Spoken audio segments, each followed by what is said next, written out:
Live from the Boston Public Library. We'll open phone and text lines to talk about the dueling Super Bowl halftime shows. The official one featuring Bad Bunny, Green Day, and Brandi Carlile. Donald Trump doesn't like that. The other, Erica Kirk's Kid Rock show for the snowflake MAGA crowd offended by the NFL's picks. Which will you watch? Then it's CNN's John King with lots of news out of D.C., from Epstein and the Clintons to what to make of the latest government shutdown. I'm Marjorie Egan. Then it's food policy analyst Corby Kummer. All things transit with transportation from Massachusetts' Reggie Ramos, and ice in Maine with Maine Public Radio's Ari Snider.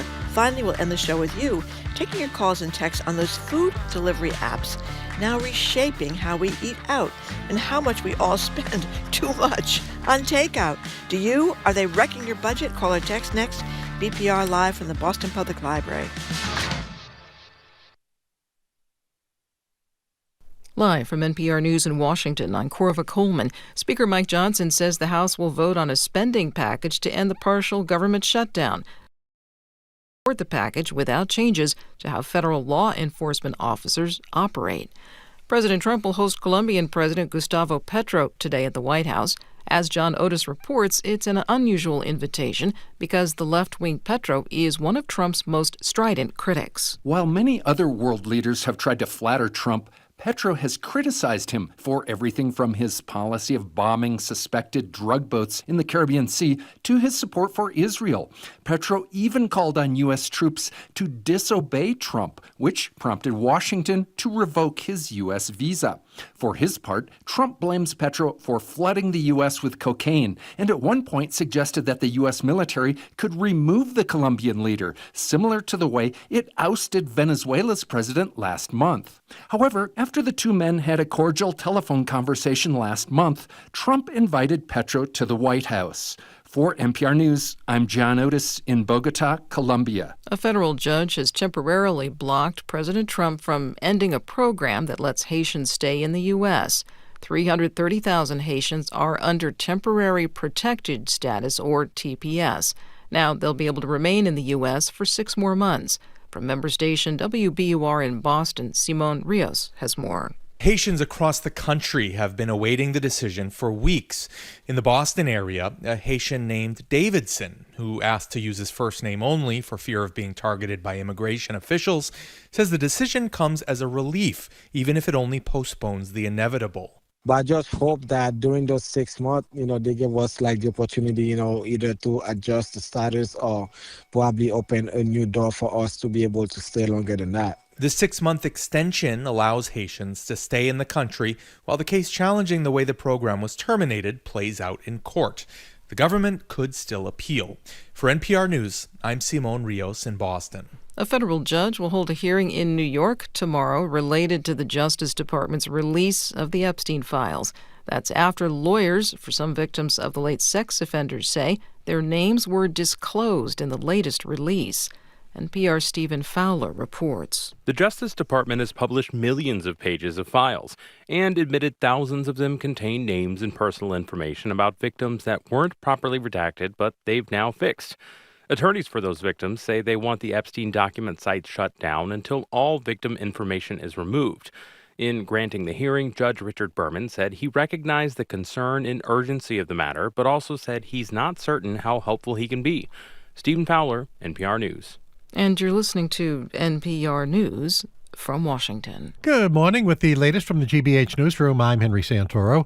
Massachusetts Governor Maura Healey plays host to a delegation from Denmark who are here to sign a new agreement to strengthen scientific, technological, and commercial ties between the Commonwealth and Denmark. Politico reports Healey is welcoming Denmark Ambassador Jasper Mola Sorensen, Economic Development Secretary Eric Paley, and members of the Danish delegation, as well as other state and local officials. Today's meeting takes place at the State House. January was cold. It was frigid.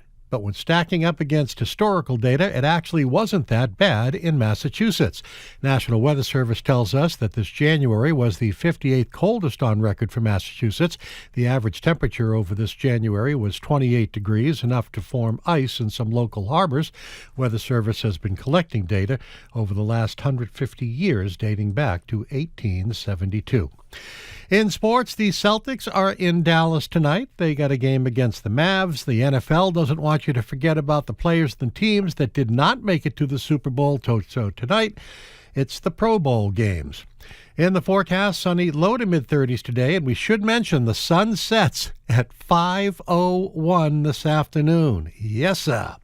Passing clouds and 12 degrees overnight, partly cloudy, low 30s tomorrow, mostly sunny and low 30s on Thursday.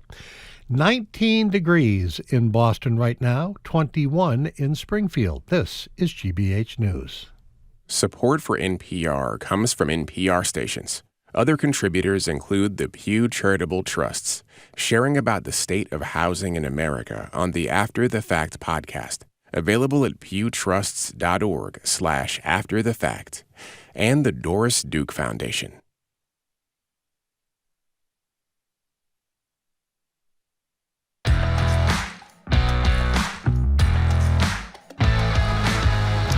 Jim Browdy. I am Marjorie Egan. You're listening to BPR and GBH and NEPM live from the Boston Public Library and streaming at youtube.com/GBH News.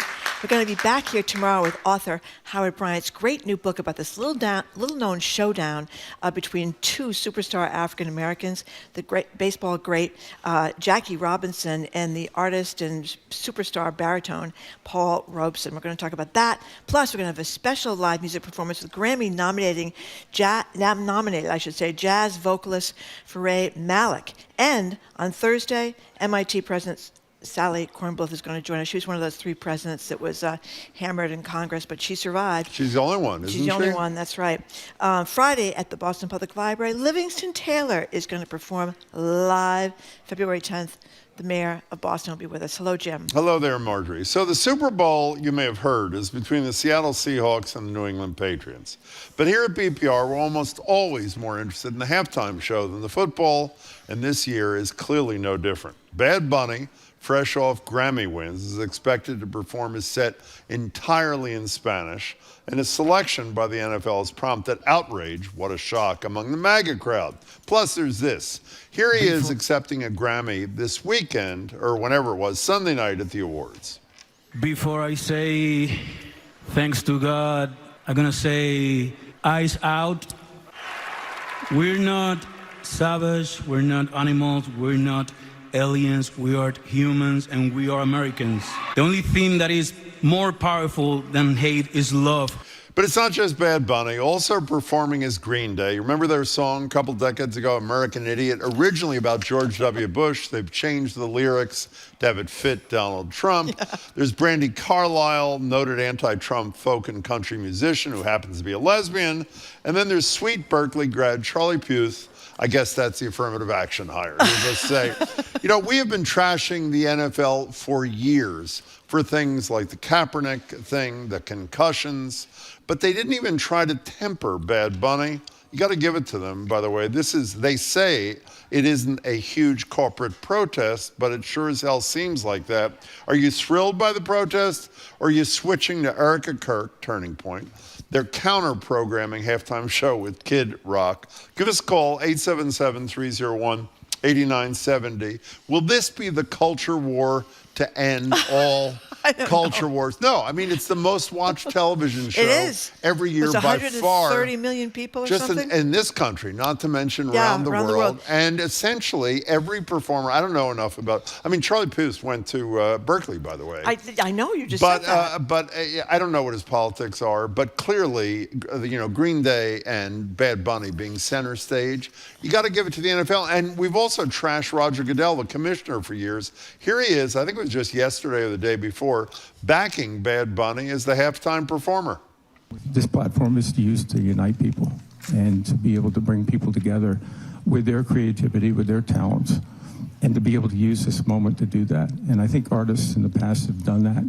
I think Bad Bunny understands that, and I think he'll have a great performance. I would say that about a minute into him singing in Spanish only, maybe 40% of America is going to tweet that he should be deported, not realizing that Puerto Rico is part of the United States. Remember, Trump clearly did not know Puerto Rico was part of the United States. So we want to know, what do you think about this culture war moment, halftime Sunday night Super Bowl, 877-301-8970. So here's Green Day also, and they're going to be in the opening act, keeping things light as usual at the American Music Awards in 2016.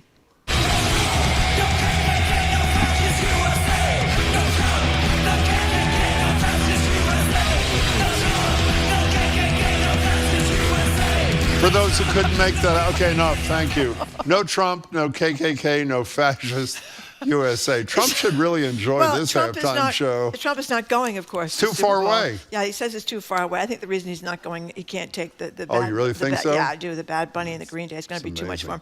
But how do you feel about this? And, you know, right there, a big Trump fan is Robert Kraft. It's his team that's in the Super Bowl. So he's going to sit there a really good having point. to listen to Bad Bunny, who I think will be criticizing ICE. And I think the Green Day will be criticizing Trump. But Trump's right there, and his wife, one of the people on the board of the Kennedy Center, who decided it was a good idea to rename the Kennedy Center, named for the assassinated president of the United States, for Donald Trump. So she... You think Kraft is going to turn his back during the... I don't know. Brandy Carlisle singing the national anthem? Or who's... No, it's Charlie Puth, actually, is singing the national anthem. Brandy Carlisle's doing something. Oh, America the Beautiful, which America actually the Beautiful should be the national anthem. That's right.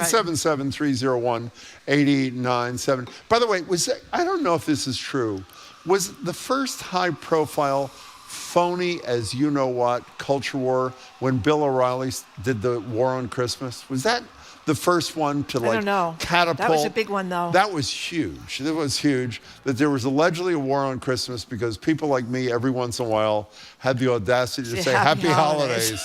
And that was borderline traitorous. But I'd say it's nothing like having a guy who both criticizes ICE, criticizes Trump, and sings in Spanish. Well, by the way, there's one other thing he did. I'm surprised the NFL did this. I mean, I have no idea why they did it either. Surprised. Well, actually, we discussed it this morning. We were discussing it with our coworkers, and Zoe made a point. When we were talking, you know, the market, you say if you break down the demographics in this country, white America is totally, I mean, they're maxed out on the NFL. I'm guessing much of black America is. Latinos apparently are the fastest growing constituency that the NFL is worried about, and maybe that's where they were going. By the way, the other thing about Bad Bunny, if you don't know before we get to your calls, his 2025-2026 tour will not have any dates in the United States, and the reason for that is he's concerned about ICE snatching people who come to the concerts. Anonymous texter just sent us a good one.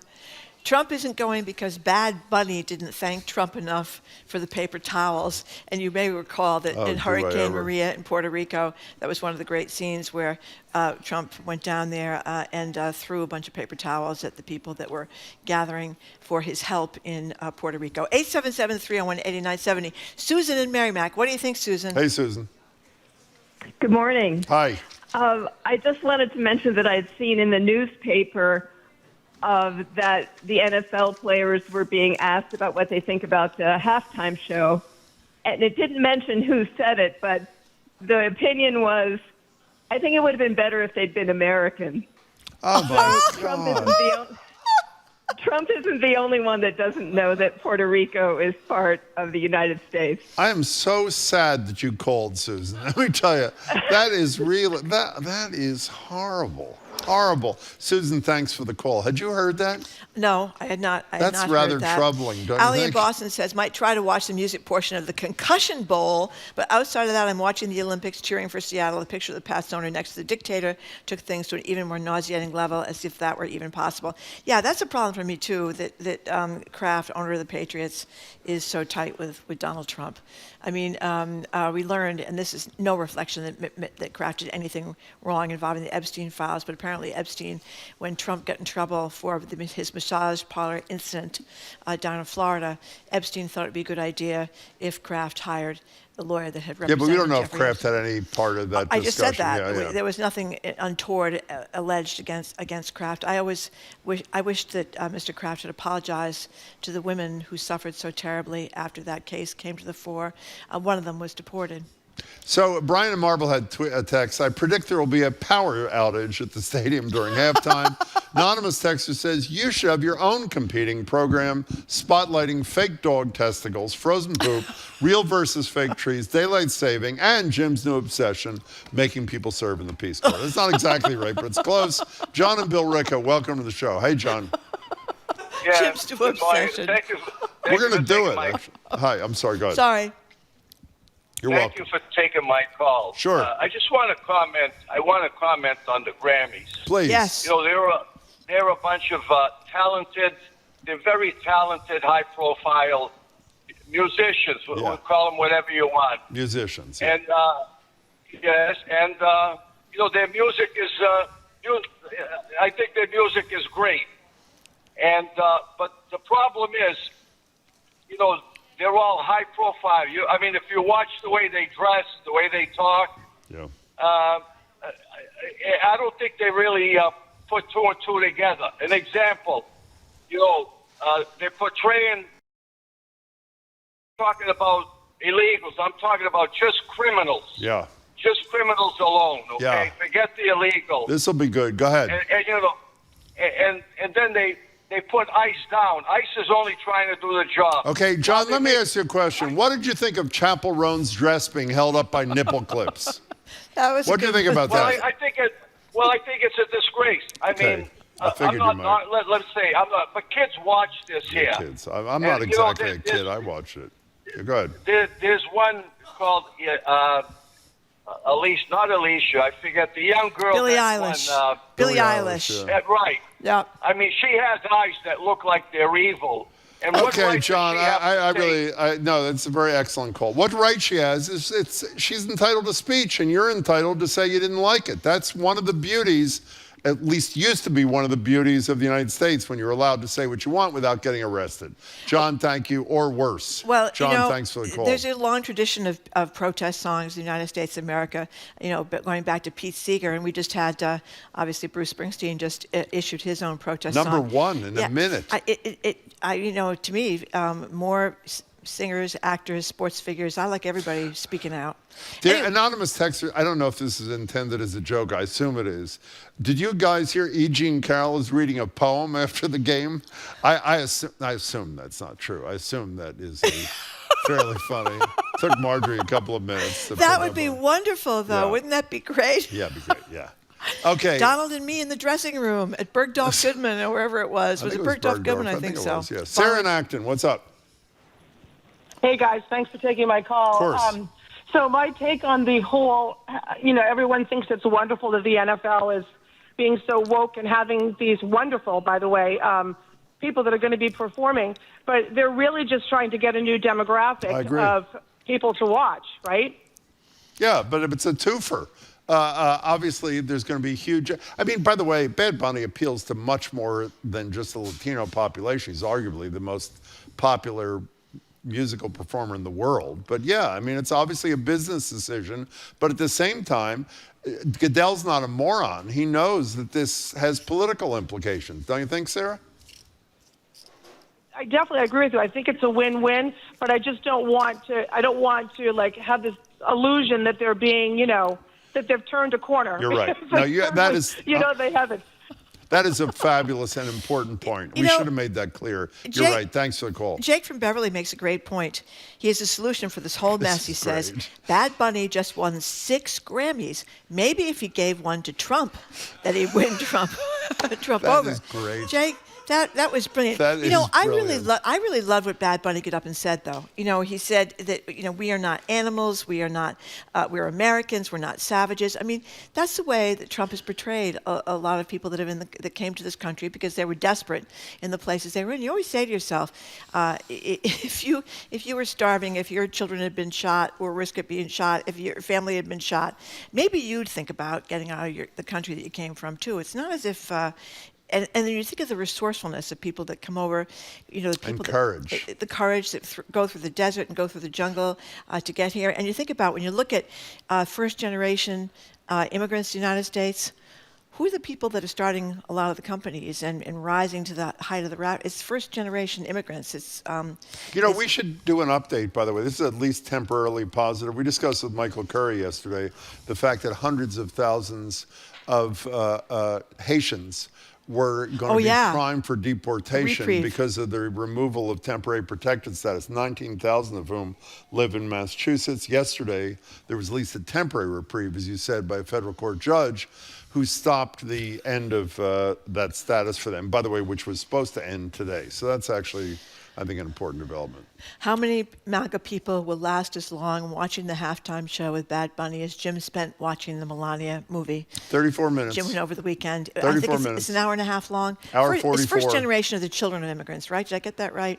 Or second generation of the children of immigrants? I think it's What are you saying? I just said first generation, the children of immigrants. Are they first generation or second generation? I think they're first. I don't know. I think they're first. Well. Okay, let's go to Judy in Waltham. Thank you, Judy. Hey, how are you guys? Good. I'm a first-time caller. Thank you. And I agree with it. I want them to say it. I want them to say it loud and clear. Yeah. I am a protester, and I'm 80 years old. Oh, I love you. Wow. Judy. Yep. And my new sign I just made yesterday is old ladies want ice crushed. I like it. Ice crushed. That's a good one. Yeah, that was one of the big signs I saw at the protest right near the library last week. Ice crushed, obviously crushed ice. Yeah, but Judy came up with it out there in Waltham. Yep. No, I think that's. Judy, we're proud of you. Great. Thank you. Good luck. Enjoy the game. Benjamin in Brighton texts. I'm not sure I can agree with Jim's assertion that Goodell is not a moron. I would need to see some evidence to back that up. Unfortunately, I don't have it ready right now, but I will get it to you, Benjamin. Just stay tuned. 877-301-8970 is the number. Is Kid Rock, does Trump have another musician other than Kid Rock? Or Kid Rock is sort of like the default every time there's a problem? Who's the other one? Is it it's Kid Rock. It's the All-American Kanye halftime show. No, what Kanye just did this big ad or something apologizing for his anti-Semitism. Nicki Minaj. Nicki Minaj, that's right. Oh, they made fun of her. That's right. They made fun of her at the Grammys. Trevor Noah made fun of her at the Grammys.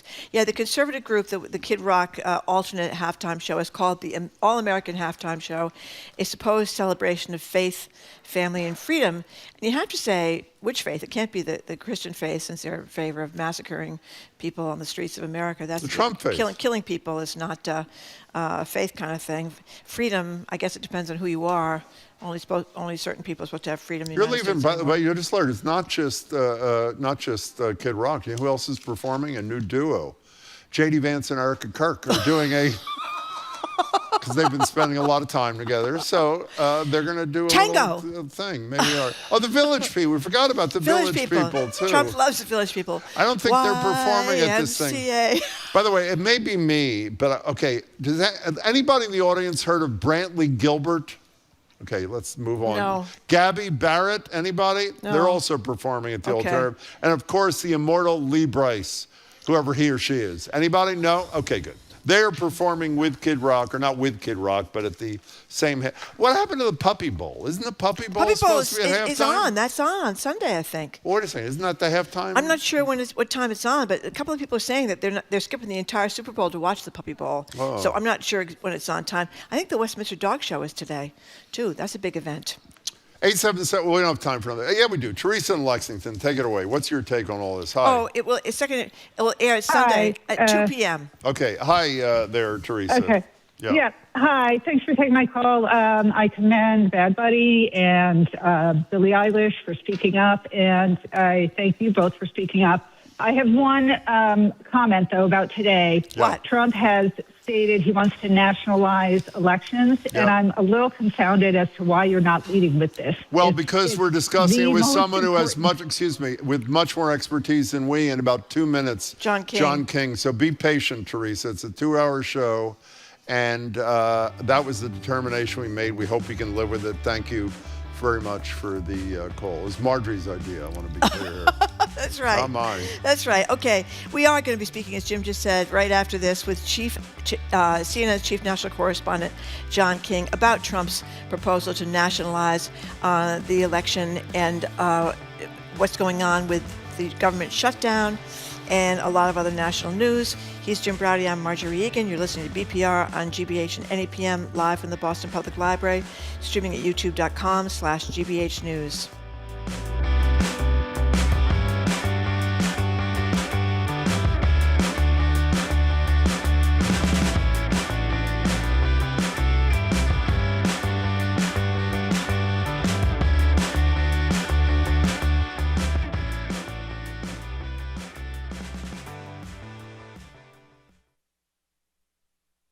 I'm Jared Bowen. Coming up on The Culture Show, playwright Joshua Harmon has become one of contemporary theater's sharpest voices. From the biting family comedy Bad Jews to the multi-generational drama Prayer for the French Republic. Now his newest work, We Had a World, weaves decades of family discord into searing, deeply funny theater. Harmon joins us to talk about writing across styles and bringing this new play to Boston audiences. That and more on The Culture Show today at 2 on GBH 89.7. Our programs are made possible thanks to you. And Mass General Brigham. In heart surgery, expertise matters. Mass General Brigham Heart and Vascular Institute performs thousands of surgeries each year and is committed to research and innovation. massgeneralbrigham.org/heart. And Brightbound. Careers aren't one size fits all. And Brightbound helps students as young as middle school identify their strengths and find careers that fit them just right. Learn more at brite-bound.org.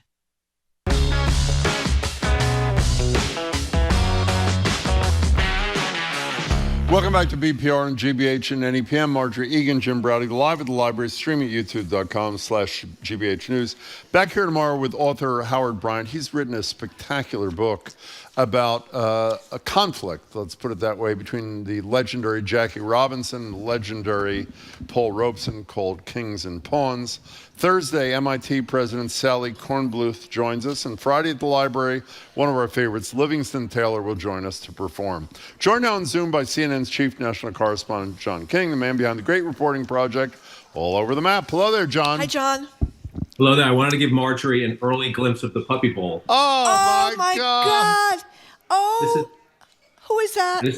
This is Fenway. I brainwashed my dogs and my children. Oh my gosh. And Fenway turns 4 next week, and so I heard you talking about puppies, and so we thought we'd adorable. Fenway. What kind of dog, John? A cockapoo. Cockapoo. Oh, those are great. So they don't shed, right? Medium size, does not shed. Does not shed. Yeah, I checked all the boxes on that. Okay, that's great. I'm a big dog fan. So, John. Fenway. I mean, Fenway. really. That's great. I mean, Yeah. do you have one Gillette or what? Or not? Your cat is Gillette. My son wants another one, so it might be Drake May, or it could be whatever. It could be Goat. We'll figure that one out when we get there. Okay. So, John, what's going on with the government shutdown? What's the deal? Well, I mean, you're gonna Trump is leaning on the House Republicans to support the deal to keep the government open. Again, Speaker Johnson has one vote to give here. And so I'll say it's done when it's done. The president has been trying to say this is a good deal and Republicans don't want to shut down the government. We have to see the votes actually play out. You see as this plays out, because the debate about ICE and everything will continue. Should there be restrictions? What about the funding levels? You see Republicans already. We are in an election year. This is an interesting test, actually. Saying, the Democrats now are anti-ICE, they're anti-law enforcement. That's an argument that in past cycles, you might say it was used unfairly, but let's not relitigate that. It has worked for Republicans in the past. It's not working at the moment because of what every American is seeing with their own eyes about, in their view, a clear majority of Americans, ICE way over the line, doing way too much, being way too aggressive, and shooting American citizens. And so it's going to be fascinating. It looks like they'll keep the government open, and that could all blow up in my face because, again, they only have one vote to spare, and the Republicans trying to use it for leverage, as you would expect in a political situation. But even if the government stays open, this debate is going to continue through November and beyond. John, can I ask a morbid question here? They have a 1-vote margin after the election of the person from Houston, right? Was that where that's right. Okay? So if a member of I don't have to say died. If a Republican member of the House resigned today and they have no margin, who's the Speaker of the House? That's a great question. If somebody wanted to force a vote on that, somebody would have to come to the floor. Look, let's just even not be morbid. Let's say somebody gets sick. Yeah, right? Somebody just can't be in. Can they do anything? If so, this is why in an election year, Jim, their main goal here is to fund the government. Do one or two other things and then go home. This is a horrible climate for the Republican Party right now. As you mentioned, the Speaker has a 1-vote margin. And look, if the election were held today, the Democrats would take the House. That's just a fact. And I'll tell you, based on all historical data, to me, from a data perspective and a historical perspective, near impossible for Republicans to keep the House. I know we're going to get to all this, President Trump trying to put his thumb on the election scale in a minute. That's why he's doing it, by the way, because everybody is telling him the House is gone, sir.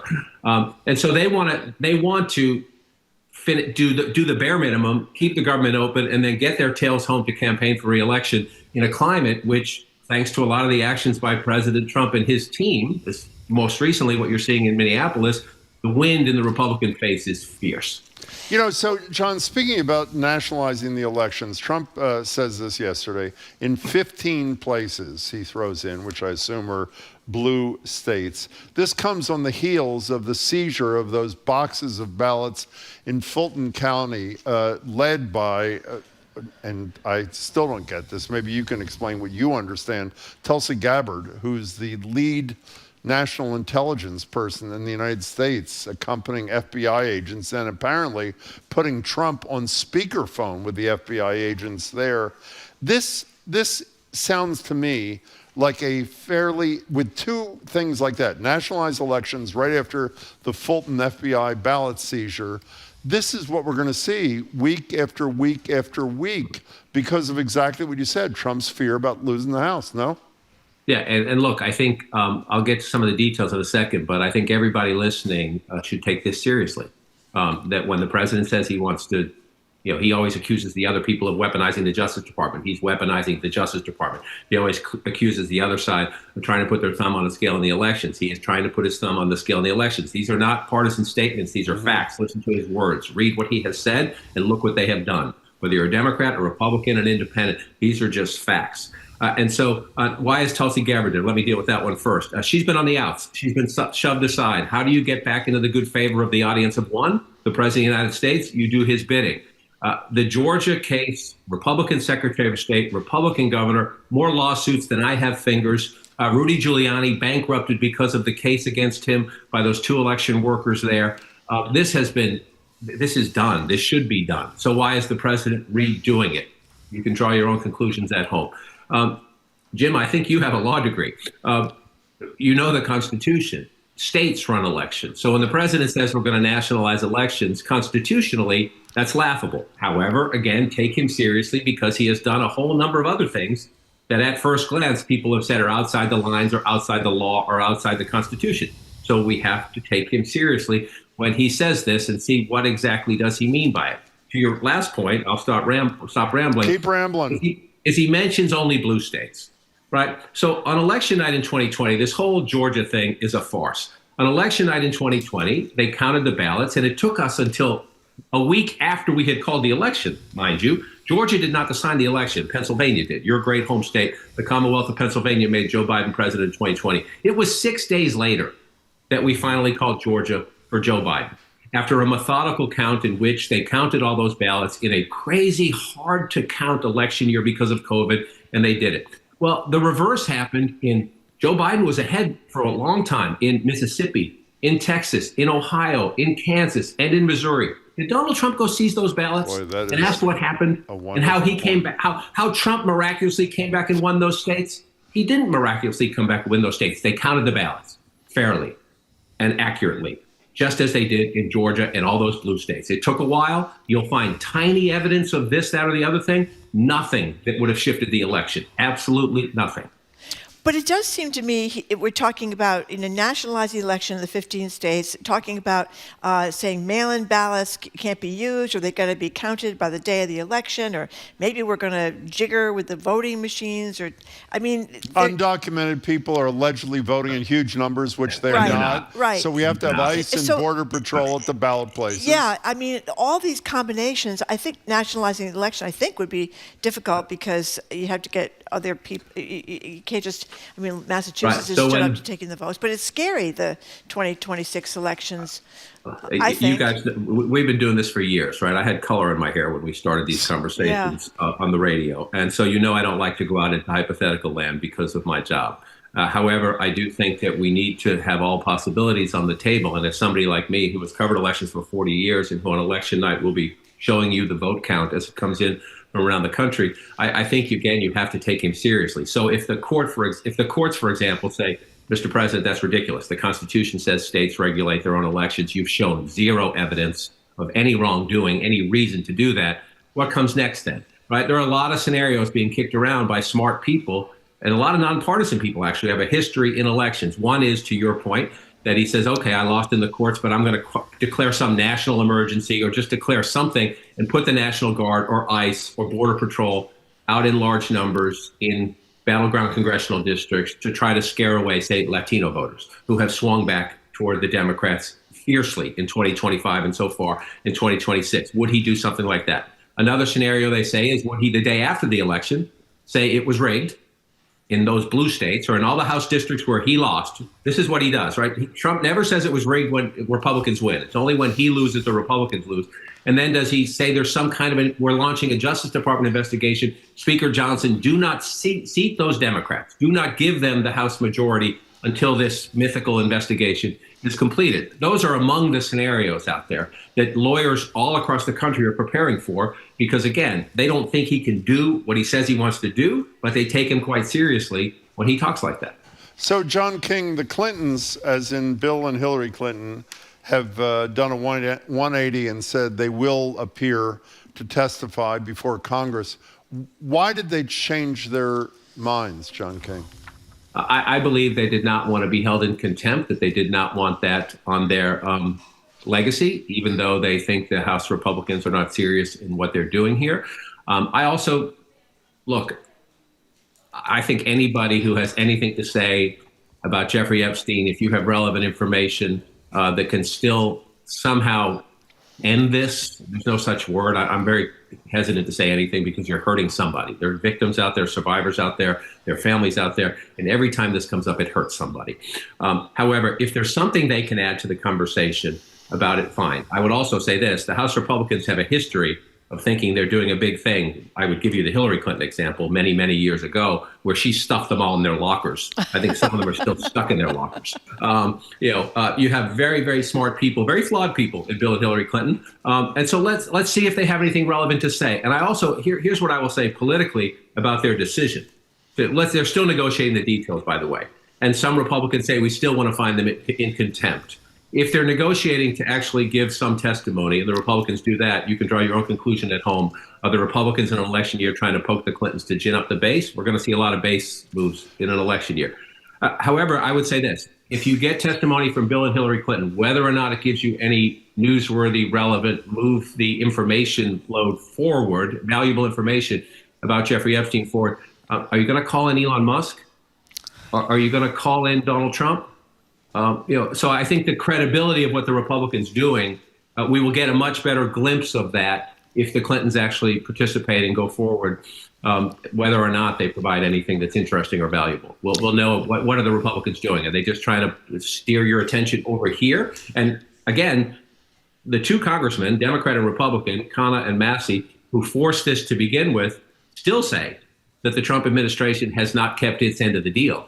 And they're talking about going after, still pressing for Pam Bondi. So there are some voices in Congress who are not caught up in the how can we make this all about the Democrats. Yeah, well, you see how they've done this, where they somehow missed these naked pictures of young girls and somehow missed a lot of their names and didn't redact them as they should have. And then you get other full pages that are all black. I mean, I think that's the logical conclusion for me anyway, is that's where the names are of the men that they don't want to get out. They're protecting the perpetrators except for Prince Andrew, and careless about the women. Former Prince Andrew. But I just remind, because it always cracks me up, the Clintons are getting subpoenaed to speak before Congress. People may remember that Jim Jordan, the guy you always see him, he's from Ohio. He's never got a jacket on. He's always got the tie and the shirt sleeves rolled up and stuff. Chair of the Judiciary Committee. That's right. He said drop dead to a lawful subpoena against him for they wanted him to testify for January 6th. Yet he has issued at least 91 subpoenas to others. I guess we all just overlook this and pretend no problem. There is a parallel universe, and again, I think that one of the issues in this election that I say all the time is who are we and who do we want to lead us? I do think that I'm all for aggressive congressional oversight, whether the Democrats or the Republicans are in charge. I think they should call everybody in and ask questions about where's your money being spent and how did this crime happen and what can we do to prevent this happening again. That's not what the record is very clear. That's not what House Republicans are doing. They're calling in their political enemies and they're trying to do other things. I would just say you can find this on YouTube or C-SPAN. You don't need John King to tell you this. Go back and look when Jim Jordan got Hillary Clinton in that witness chair years ago. That's what I'm talking about. Yeah. She cleaned his clock. He thought he was Mr. Big, bringing in Hillary Clinton, and she cleaned his clock. And every other Republican on that panel. Is that going to happen again? I don't know. But there are a lot of Republicans out there saying, "Be careful what you wish for, gentlemen, when you bring them in." John, quickly, I want to ask you about two journalistic colleagues. Don Lemon, I think everybody knows the story, offered to turn himself in after that thing at the church. Instead of turning himself in, handcuffed with 12 federal agents coming to get him. Do you worry about the chilling effect of that? I'm sure you do. What's your reaction, I should have said, to this arrest? Don has caused a lot of controversy in his life. Put all that aside. He's a journalist, and based on all the evidence I see, he was there trying to cover it. If something else turns up, then we'll deal with the facts as we get there. But do I see it as chilling that they would, anybody, but especially a journalist, given how much they go after the truth? I shouldn't say especially a journalist. Any American citizen who says, I will turn myself in, should then not be perp walked. It just should not be that case. We should have common decency and common respect as long as that person shows up and obeys the law. In this case, because it's my business, I'm especially worried because, yes, they are attacking journalists all the time. And so air it out in court. And again, for the American people, whatever your political persuasion, pay attention to these things and see if they have any facts to back up their drama, because they like drama. And then as these things play out, they often don't have the facts to support it. One more colleague or journalist. Do you know Savannah Guthrie? I do. I covered the White House back in the George W. Bush days a little bit with Savannah. And I don't know her well, but I do know her and I see her around town. I know her husband very well. And this is just an enormous, it's the saddest thing in the world. I mean, my parents have been gone a long time. And I just can't imagine what she's going through, thinking, number one, a parent's in trouble. And number two, the circumstances of this, the sheriff there saying, they believe there was an abduction. There's some reports about blood in the home. My heart just, I can't fathom it. I can't fathom it as a human being. And someone who's so, I always say I'm a private person who does a very public thing. It's incredibly hard sometimes to, say, can you respect my privacy because you're asking people to watch you on television all the time. I pray there's a good ending to this, but it's horrible. We should just say, for the few people who may not know, her mother, who's 84 years old, Savannah Guthrie's mother, was abducted from her home and not been heard from since Saturday. And apparently has meds. Medical issues where she needs her medication on a daily basis, and she's not getting it, obviously. It's horrible. Yeah. So, John, the inevitable, Sunday night, what's the deal? What's going to happen, Mr. Dorchester? You have to hope that the new dynasty begins, right? You have to hope. On paper, Seattle's a better team, but a lot of those Tom Brady teams win a Super Bowls. The other team was on paper a better team, and we came out. We came out. So look, of course, I am a big fan of Drake May, Mike Vrabel, win number one. We'll see if it works out that way. Seattle is a great team, but I'm just excited to be here. And of course, I'm going to be optimistic. And of course, I may rename Fenway just for the day. Rename Fenway Gillette or Pat Patriot or something like that. Well, before you go, speaking of Dorchester, Michelle in Dorchester just texted and said, I could listen to John King all day long. He's easy on the eyes to boot. There you go, John. There you go. Fellow Dorchesterite. I owe you a beer. Peabody Tavern, Dairy Pub. You pick a Dorchester watering hole, and I owe you one. Yeah, You John, still got it all going, John. Don't doubt it for a second. It's good to right? see you. Take care. Thank Enjoy you Sunday very much, night. John. See you soon. Take care. We've been speaking with CNN's Chief National Correspondent John King, the man behind the great reporting project all over the map. Okay, coming up after a quick break, our food policy analyst Corby Kummer is going to be with us. It's a great story about Americans going broke, having to take second jobs because they're spending so much getting their dinner delivered with DoorDash or whatever else they use. And also the latest on Ozempic and Wegovy, the weight loss drugs. I'm Marjorie Egan. He's Jim Browder. You're listening to BPR and GBH and NEPM live from the Boston Public Library and streaming on youtube.com/GBH News.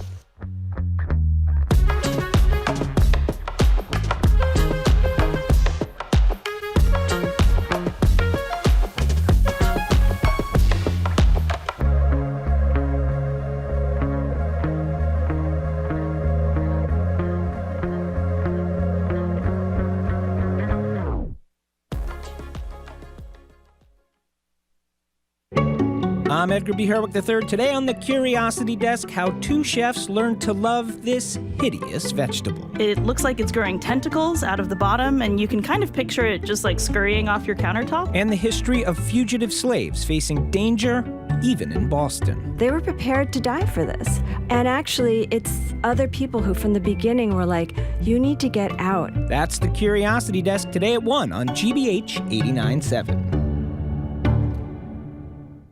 Support for GBH comes from you. And the University of Massachusetts Amherst. UMass, the state's flagship public research university, empowers students to be the future in the pursuit of progress for Massachusetts and beyond. More at umass.edu. And Central Square Theatre with The Moderate. An inside look at the experience of content moderators by Drama Desk-winning playwright Ken Urban. Begins February 6th. CentralSquareTheatre.org.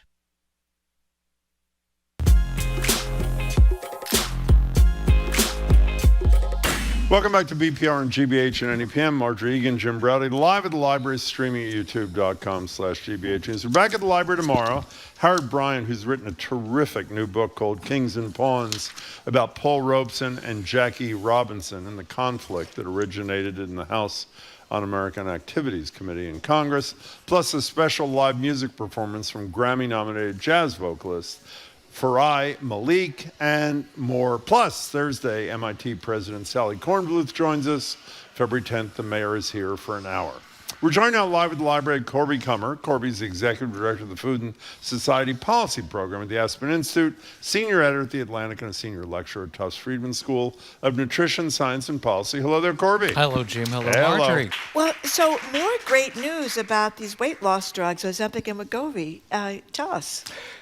So there's kind of only good news, except they might not have the effects on dementia that people thought they had. But they have tremendous effects. I mean, they're so good for kidney disease, for addiction and alcoholism, because they take away this buzz of constantly needing and thinking about food and also needing and thinking about alcohol and cocaine, I think. I mean, there's lots of drug addiction they're very good for. But Tamar Haspel, Washington Post columnist, says, you really want to save money in the long run? Pay for GLP-1s, which is the generic name for these weight loss drugs, which are quite expensive now. The price will come down. You won't have to inject yourself. There'll be more effective pills. There's lots of side effects. But the good thing is... Wait. Before you just gloss over that, the side effects, for the most part, are fairly minor. There's some gastric things, but most of the stories I've read, side effects are not debilitating. What did you say about dementia, too? No, one thing at a time. Let's. Is that no, not... They're just trying to study its effects as a sort of miracle drug for many other things. But let's stick to weight loss and more on side effects. The fact is, 40 to 60% of people will end them after a year because they don't like the gastric side effects or waking up. So it's waking up at night flatulent or vomiting at night. Yeah, it can be really bad. But a lot of others can stay on them for years at a time. And when I say years at a time, they've only been widely available for about 3 years for weight loss. They've been safety tested for almost 10 years for other uses. So they're generally a really good thing. And by the way, even with the prices what they are, when I read this number, 12% of the population of this country. 1 out of 8 people is currently using them, even at these inflated prices. And they talked about how it's changing the restaurant world as well. Not only is it changing the health of a huge percentage of our population, and we are one of the fattest nations on earth. I assume everybody knows a huge majority of people are overweight. A majority, I believe, are technically obese. This is the game changer of game changers. Yeah, I think Tamar said that 3/4 of adults are overweight or obese. Yeah. It's a staggering number. And so anything that can have the pretty miraculous effects on weight and also making people crave ultra-processed food less and actually want to eat fresh fruits and vegetables. So Tamar's What is that? I didn't understand why that was happening. I read in her piece that you would worry that while people are eating less, they're eating crap, and she says exactly what you said. They're not. The default is not crap at all. They're eating healthy stuff. Everything you read is that they actually want the kind of diet that all of us have been saying people should be eating for years. I think the big question for those of us who advocate GLP-1s and advocate healthful diets is, how can you work with people while they are on GLP-1s to maintain the diet after they go off? Because there's weight gain, significant weight gain in the first year after people taper off. And so is there a way, and I think drug companies are really interested in this too, because they know their long-term adherence problems. They know they have a constantly expanding market. At the moment, they can't even produce enough to meet demand. So how can they induce long-term behavior change for people who are on the drugs now? Can I get back to my... what did you say about dementia? What I said about dementia was there were preliminary studies that said this can help slow dementia. Okay. And slow the progression. That might be the case. One new large study said, well, it didn't, it was kind of disappointing. Okay, so we don't know. It's not ruled out. Okay. You know, I want to stay for 1 second, though. The restaurant impact. We talk to you almost every week about how thin the margins are for the vast majority of restaurants, particularly independent restaurants. If you assume, don't assume, 1 out of 8 Americans, people in this country, are on one of these drugs, which means they're eating less. In light of the fact that the drugs are still expensive, I would guess those are the people most likely to go to a restaurant. So the impact is beyond 1/8 of your customers. This, as great as it is for the health of individuals, and I'm totally for it, this could put a huge swath of the restaurant community out of business, no? Let's pick a more optimistic way, which is to say you can have smaller portions, which is something that restaurants are already doing for GLP-1s, and you can not change the price of the entree so you can increase your margin. That's a very because people want to eat less. Good enough. I'll accept that. Okay, this next story, we are going to talk about this with our listeners at the end of the show about 1:30, because this is incredible. People are going broke, apparently, getting delivered food at home from DoorDash or whichever they use, Uber Eats or whatever they use to get food delivered. I mean, they have one guy in this story had to take a second job because he was so in debt from his DoorDash buying. A lot about that in this story. First, the idea that parents of young children will do anything to have that time back. Yep, that's so true. they need that time, but they also spend hundreds of dollars, like most of their free income, on these delivery services. So they're really a convenience, but they're eating into people's savings, and they show sort of yuppies, a gay couple raising 2 sons who are just bankrupting them. They're not bankrupting themselves, but they aren't entertaining. Their dining table is collecting dust. One of the most telling things I thought in this story was a driver, because there's a lot of semi-crocodile tears that people in surveys said they worry about how are the drivers being treated and tipped. They have this nagging sensation that drivers aren't being treated that well and tipped very well. So there's one option, leave a bigger tip on the app. Yeah. And the other really telling thing is that one of the drivers said when you go to subsidized housing, the tips are better and the people are nicer. Well, in my experience, low and moderate income people tip far better Much than better. wealthy people do, long before DoorDash and Uber Eats. That's the nature of the beast. You know, I want to challenge one thing you said, though. It's not a challenge, but an add-on. When you said, young parents are so overwhelmed, they'll do anything for the time. I accept that. But they say the demographic that is spending the greatest percentage of their income on this stuff are Gen Zers.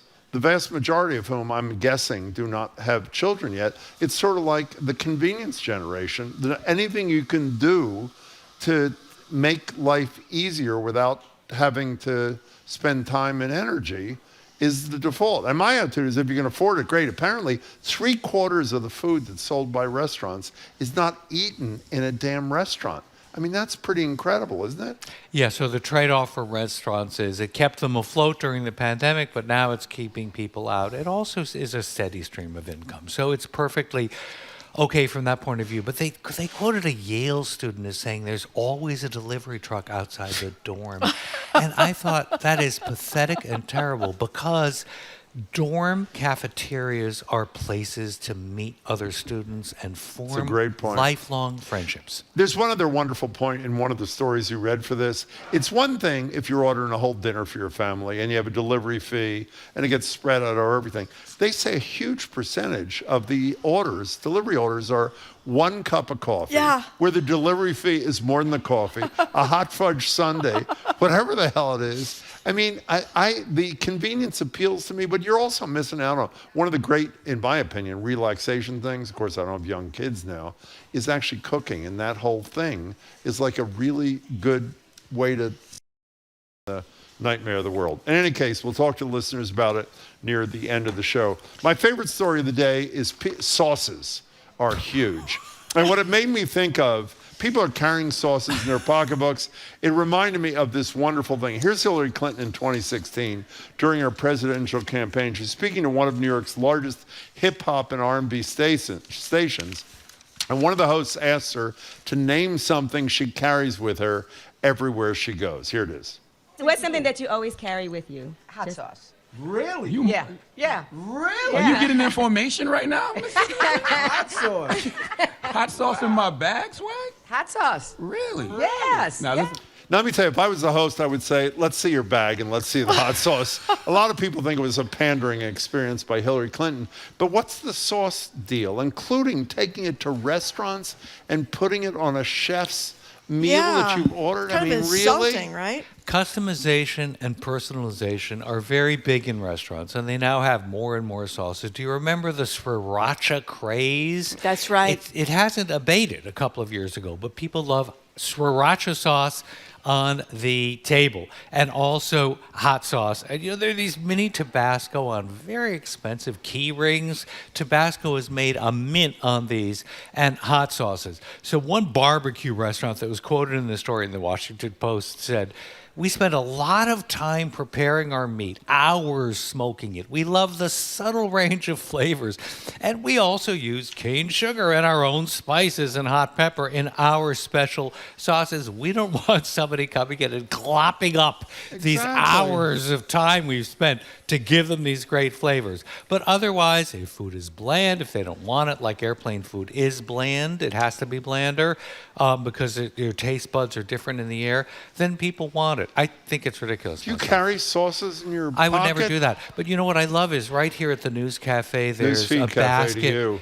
Newsfeed Cafe. Yeah. There is the spice basket for the Boston Public Library Spice Library. Yeah. This is something. So, people are much more interested in learning how spices can add a lot of variety to their meals. The idea they have to take it. The one thing that really caught my eye, though, is little tiny packets of Malden sea salt, which is great salt. That, aside from kosher salt, Malden is even better. What is it? I don't even know. What is it? It's salt in flakes. It is sea salt from the northwest coast of England, and it comes in tubs, it comes in buckets, it comes in boxes. It's really easy to use. So like kosher salt, you take it between your fingers exactly how much you're using on food. It's very affordable, unlike fleur de sel, which is much more expensive, but the same thing as sea salt. You will love Malden salt. Go out and buy some. Now, apparently we have neglected to mention, Jim, that we are, according to the Washington Post, in the golden age of condiments. That's what we're in now. And Jamie, our producer here, says he used to go to a place that only had in-house homemade artisanal ketchup. Everybody hated it. Ketchup is Heinz. Everyone complained. Eventually they gave up and just gave us Heinz, which is what everybody wanted anyway. But that's fine. The issue that I think you used the word insulted. It's one thing, if stuff's on the table and you choose to add it, the people in the restaurant decided you could, but to bring your own stuff and add it to what they served you? Well, they had to complain. This one restaurant said that the guy not only was bringing his own sauces, but he was bringing his own bread and putting the meat between the bread. All right, that's a little too much. That's a little too much. They had to ask him to please, don't bring your own food into the restaurant. But I guess, I'm just, I'm a boring eater, I guess. Do you have a stick of butter in your bag right now? No, I don't. That's the only condiment you use, I could go for the salt. I could go for salt that. And butter. I don't even know about that. Malden salt, whatever it is. You want Malden sea salt. Malden sea salt.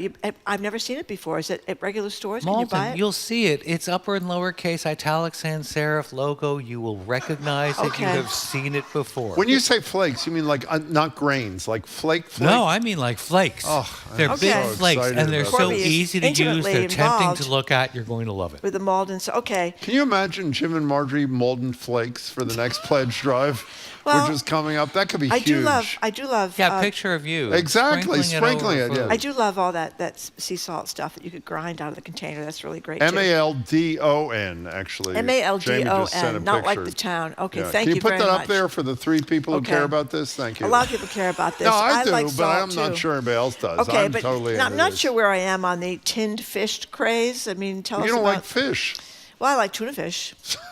No, you don't like tuna fish. You like tuna fish in a can. I spent a couple months of my life on sardines, and I wrote a piece advocating tinned sardines when I went to a bluefin farm with fancy bluefin tuna, and they're wildly expensive, bad for the environment, but what do they eat? Sardines. We should be eating the sardines they eat. Why?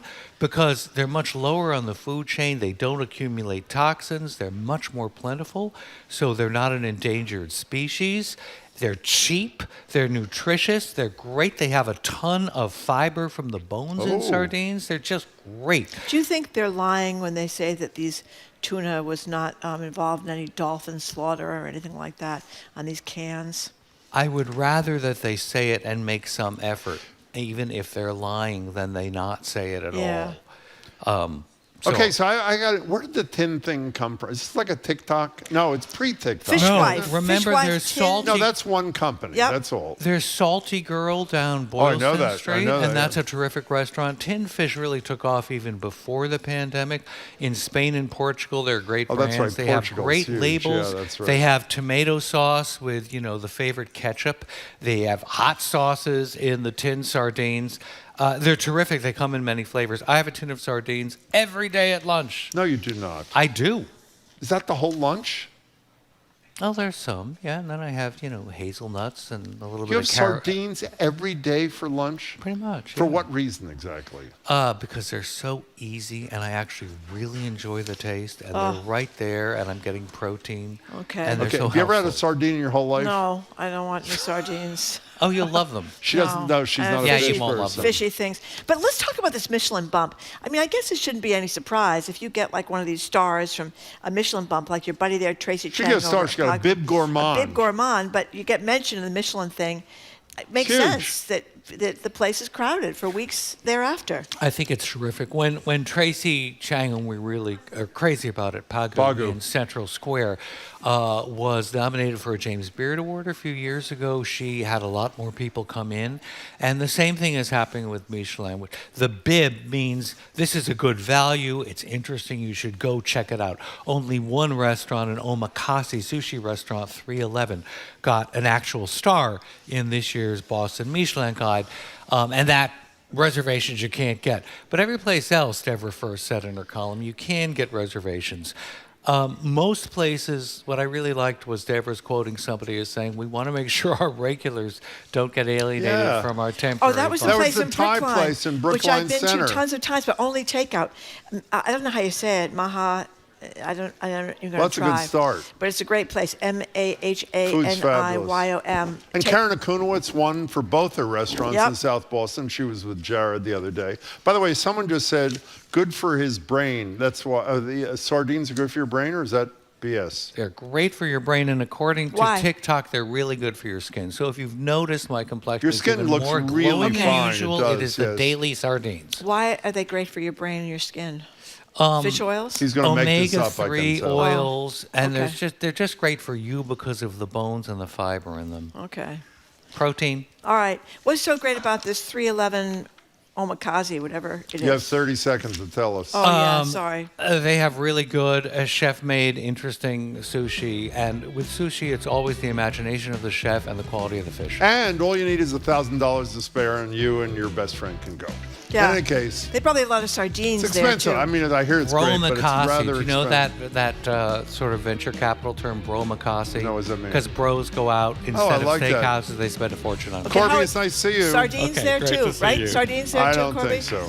Okay, we've been speaking with Corby Kummer, Executive Director of the Food and Society Policy Program at the Aspen Institute, Senior Editor at the Atlantic, Senior Lecturer at the Tufts Friedman School of Nutrition Science and Policy. Thank you, Corby. We can say goodbye to those of you listening at any PM. Thank you for tuning in. The Fabulous 413 is at 3 o'clock. Up next, we're going to talk about the MBTA with Reggie Ramos, Executive Director of Transportation for Massachusetts. That's next. He's Jim Browdy. I'm Marjorie Egan. This is BPR and GBH and NEPM.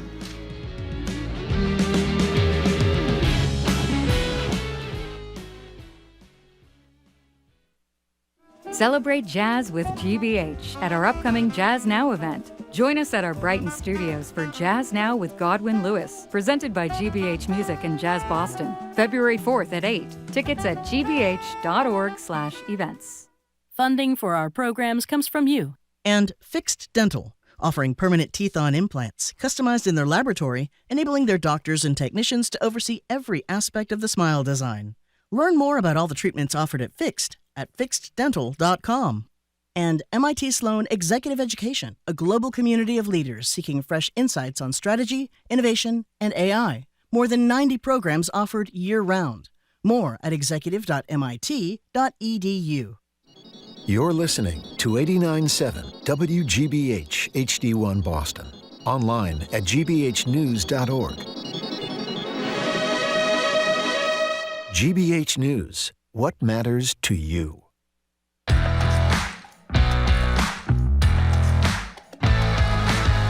Welcome back to BPR on 89.7 GBH. Marjorie Egan, Jim Browdy, live at the library, streaming youtube.com/GBH News. Back here tomorrow with sports guy and terrific author Howard Bryant. Special live music performance from Grammy-nominated jazz vocalist Farai Malik, and more. Thursday, we'll be joined in Brighton by the president of MIT, Sally Kornbluth. Friday, back at the library, one of our favorites, Livingston Taylor, will talk to us and perform. And the mayor is with us on February 10th for an hour, noon to 1. Joined now live at the library by Reggie Ramos, Executive Director of Transportation for Massachusetts. It's a statewide coalition focused on improving Massachusetts transportation systems. Ramos previously served as the Undersecretary of Transportation for the Republic of the Philippines. Reggie, it's great to see you again. Thanks for being here. Thanks for having me. Well, thank you. Hi, everybody. Thank you very much for joining us. So we don't want to put you on the spot, but Jim is always complaining about the legislature, complaining they're always on 5 months vacation a year. He trashes them every chance he gets. And this is another opportunity because the legislature didn't do anything about raising enough money for the T, but we have the millionaire's tax, which people voted for in a ballot question, and it put the T in much better shape. Mm-hmm. I think it has really mattered in terms of being able to work repairs at the T, etc., the millionaire's tax. So I was much rather talk about the sardines and Michelin star restaurants. I was kind of hoping that would overflow to this conversation, but hold on. Do you like sardines? Do you like sardines? I love sardines. Why? What's your attraction? Oh, I mean, it's like the gentleman said, it's easy, but it's also very flavorful. So, it can keep for long. It doesn't need refrigeration. Fishy. It's very fishy. I mean, you can squeeze lemon into it and it's fine. Now, would you eat sardines on the tea? That's really the question. Would you do that? Can you though? I'm saying, is it steady enough when it runs that you'd be able to open a can and enjoy the sardines I think on if top anybody of could do it, you probably could. I will try What about the next the time. smell for your fellow passengers? That's where solidarity comes in, I guess. So now back to fair share. Yep. Yes, it has raised in the last couple of years about 5.5 billion. Wow. A lot of money. It's a lot of money. In 2025, I thought that the legislature thought that we would just raise about 1.3 billion. It actually raised about 3 billion. So it has saved the tea.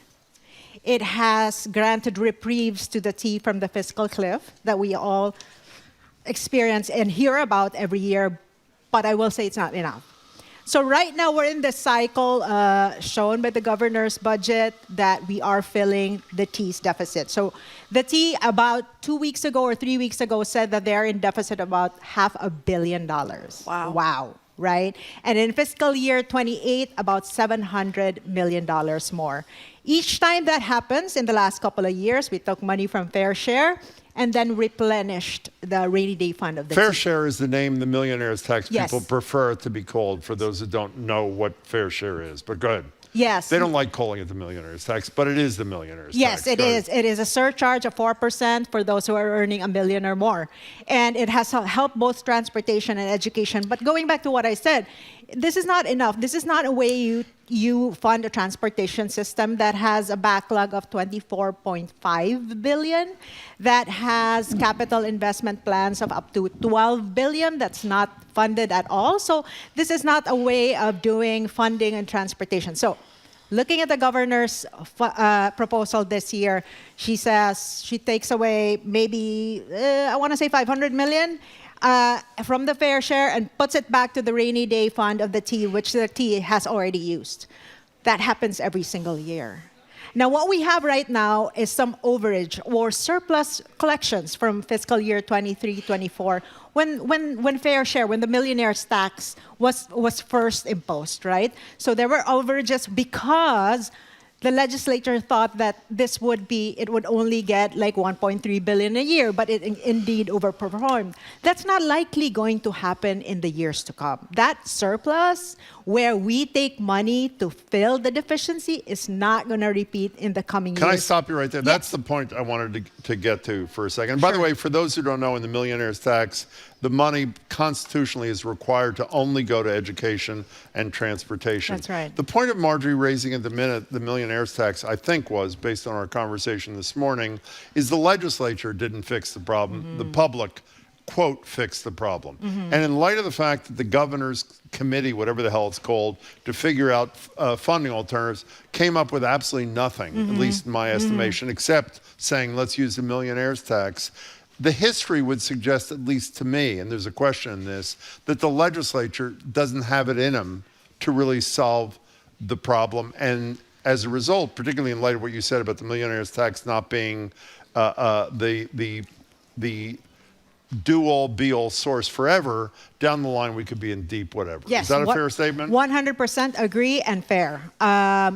The legislature had the opportunity to pass new legislation that would enable us to tap into new revenues for transportation investments. That didn't happen, and so we're back to using fair share. Okay, can we talk about, speaking of revenue, New York City exactly a year ago did congestion pricing, yes. Which means you drive into downtown Manhattan. I'm not going to go into all the details. Everybody knows about it. And in most, you got to pay a lot of money. There's a report out saying the first year has been a colossal success in terms of reducing traffic, reducing pollution. A ton of money has been raised. We have advocated for this way back to Charlie Baker days. And we asked Mayor Wu about it, and I thought she'd jump on it. This is in 2024. Here's what the mayor said to us in the end of 2024. It ultimately is still connected to transportation reliability, and we have to do more, and we have to make sure he has the resources to do that. So it should all be on the table. But congestion pricing is a different conversation when there's a very convenient alternative to driving. And when she said she's talking about Phil Lang, who's not just the general manager of the T, he's the acting secretary of transportation. Is the T in good enough shape, according to the Wu prescription, that this legislature and governor should start seriously looking at congestion pricing downtown? So let me take that question one step backwards. Fair. It's New York. We just went there to study congestion pricing on its anniversary. Oh, you but did? The question, yes, a group of advocates, we brought them, T4MA brought them so we could study it in real life. IRL, I guess is what the kids say it now. But going back to your question, when New York adopted and decided to implement congestion pricing, the question was the MTA working in full capacity as it should? So it's not one or the other. I think it's both. We can walk and chew gum. I mean, we could do congestion pricing and have that invested, have whatever revenue raised from that congestion pricing invested in public transit to serve us better. It is not one or the other. It just doesn't work that way. We've seen that example in Stockholm. Singapore, the golden standard of congestion pricing, did it all together. They had a bus network, very, very early bus network, very, very early on, rail system. They improved it altogether. So it's for me defeatist to say, well, we'll get to congestion pricing once our public transit actually performs 100% the way we want it, because that's just not how congestion. Can you see the legislature having the courage to do this? That's a great question. No, I'm serious. I mean, I can't. Can you? We're looking for champions. There are some legislators who have expressed a willingness to go forward with studying congestion pricing. New York had, I want to say, 3 decades of active advocacy and champions from within and outside of government. And that's what we need here in Boston to take it further. There has to be multiple studies from different stakeholders. It can't just be advocacy. We need champions. Whoever you are, if you're a legislator hearing this right now, we need you. There's just a couple that have expressed willingness to study it, but that we needed to take it a step further. It's a matter of political will. And we've seen that in the New York example, right? The governor said, well, hold up, and then eventually agreed to implement congestion pricing. Congestion pricing is, listen, a lot of people are so allergic to the term of congestion pricing. But it's really congestion relief, if you think about it. It's congestion, it's bad for our health, it's bad for the economy, it's bad for our quality of life. It's just that who enjoys being stuck in their car and doing nothing instead of picking up their kids, being with friends? And I think we need to shift our minds around that and say, we pay for inconveniences such as what you said a while ago, deliveries, right? Right. But why not contribute to the congestion that you yourself create along with others and use transportation economics in the way that is sound and can fund a public transit that we'd be proud of. Can I just add one capper on that before we move to this incredible story about debt-based license suspensions, which is incredible. Before we leave this, the study that was done in New York City on the year anniversary, and I'm sure your people saw this too, the speeds at which people are able to now drive in Manhattan are up somewhere like almost 50%. The speed at which buses are able to travel through Manhattan are up like 30 or some percent. So the real world impact of this in just a year is really colossal. So yes, even day one effects are super tangible. So we walked there in Midtown Manhattan, which is 5 o'clock. We were walking, and you could easily distinguish, like you could hear the person you're talking to. You could hear people in the cafe, like, you know what I mean? Like there was less noise. There was less noise pollution from vehicles. But I think more than anything, we've also seen the economy in the Central Business District of New York really pick up. They've not seen, optimal office leases. This 2025 was the best for office. Really? I didn't know that. In the That's last huge. 23 years. And sales tax grew by, collection from sales tax grew by 6%. That's not. We'll spare try to get an change. update from Mayor Wu on February 10th. We're talking to Reggie Ramos. So let us talk, as Jim just mentioned. I'm embarrassed to say I didn't even know this existed, but Governor Healy has announced a plan. She's going to get rid of it, which is this debt-based driver's license suspension. And what it means is you owe money on things like parking tickets, excise taxes, tolls, easy pass bills. They can suspend your license. Yes. And this could be devastating for people that are broke. Absolutely, especially for folks that do not have a public transit option and need to drive. 70% of Massachusetts residents still drive. And you could see sort of this very oppressive kind of legislative trigger that compels the RMV to suspend your license if you have not paid your tolls or not paid parking fees.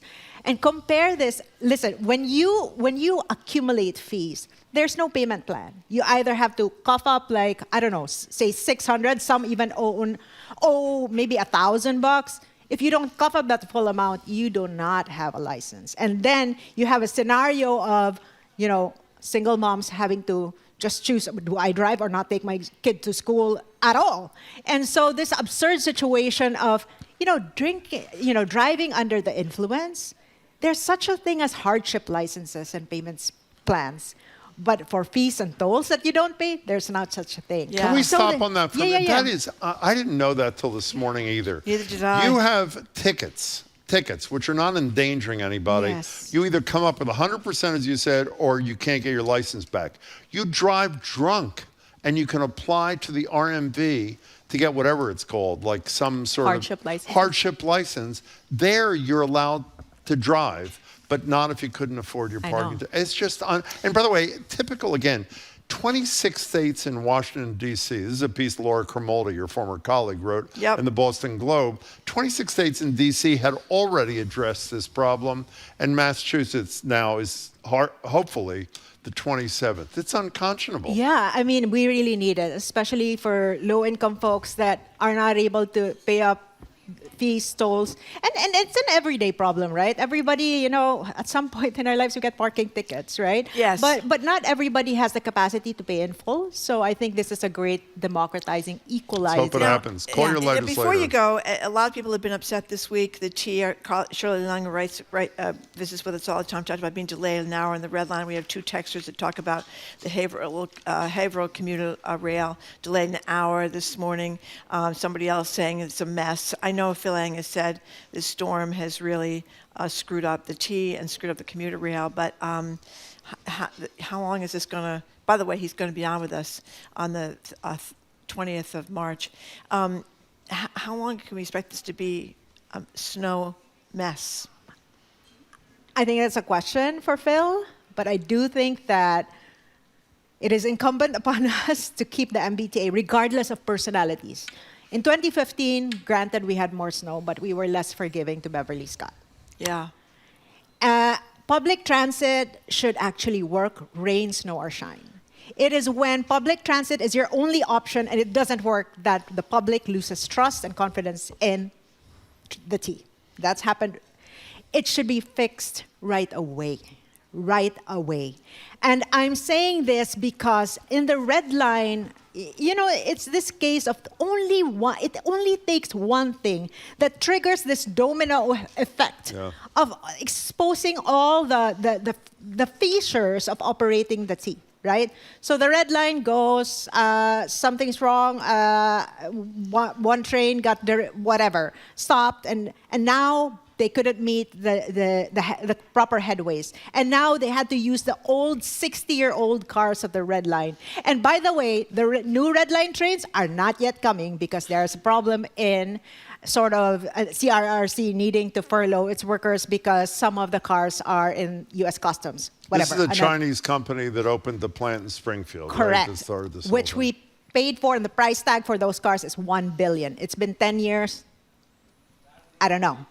So the point being is that I hope we really fix this, and soon, because this is Boston, this is our reality. This is not something that's unusual, that we should be shocked and sort of pardon sort of every misstep. I do also want to call out sort of the snow removal and the municipality side. We just saw a couple of days ago someone from Wareham got injured, actually lost their life because of failure to remove snow on crossings. So, to your question, Marjorie, I think that we really need to be doing something very serious and very bold for the T. I do want to also say that the red line particularly has been slow, and I think the red line users can confirm this, has been slow again in the last part of 2025. There seems to be a shift in the way that the MBTA is informing the public of outages. In 2025, if you recall, they did a year-long track improvement, and they told us exactly when those outages are going to happen. That isn't the case now. We're having, there isn't that sort of year-long scheduled, here's the schedule of outages, because we understand that maintenance is a problem. But, transit riders don't change plans on the fly. We don't have that luxury, And so it's important that the T is transparent with us. If it's a year-long plan, if it's scheduled, let us know a year before, like you did in 2024. Reggie Ramos, we're out of time. How'd you get here today? I took the T, I took the green line, which, by the way, I took the E line from, because we were just in Beacon Hill, which was a little late, and they had this problem. All told, everyday life, so goes my life every day on the green line. Wow. Yeah. Reggie Ramos, it's great to see you again. It's cold Come back outside. soon. Wait Take for care. that green line, too. Thank you very much, See you Reggie soon. Ramos. We've been speaking with Reggie Ramos, Executive Director of Transportation for Massachusetts. Thank you so much for coming in. The website is t4ma.org. That's T like in transit, t4ma.org. Thank you very much, Reggie, for coming in. Coming up after this quick break, Maine Public Radio's Ari Snider has been covering the ice surge up in Maine. He's going to talk about it with us. Some claim it's over, but now residents and politicians say the experience isn't something they're going to forget anytime soon. I'm Marjorie Egan. He's Jim Browder. You're listening to BPR 89.7 GBH, live from the Boston Public Library, streaming at youtube.com/GBH News.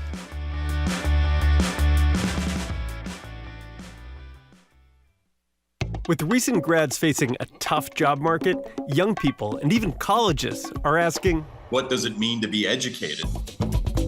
I'm Kirk Carapezza. On our podcast, College Uncovered, we hear how liberal arts programs are weaving career preparation directly into the curriculum. The number one reason why students enroll in higher ed is to get a good or better job. Hear the whole conversation on College Uncovered, wherever you listen to podcasts. Support for our programs comes from you. And Central Square Theatre with The Moderate, an inside look at the experience of content moderators by Drama Desk-winning playwright Ken Urban, begins February 6th. CentralSquareTheatre.org. And the Peabody Essex Museum, presenting Edmonia Lewis, Said in Stone, a retrospective of the 19th century Black woman sculptor. More at PEM.org.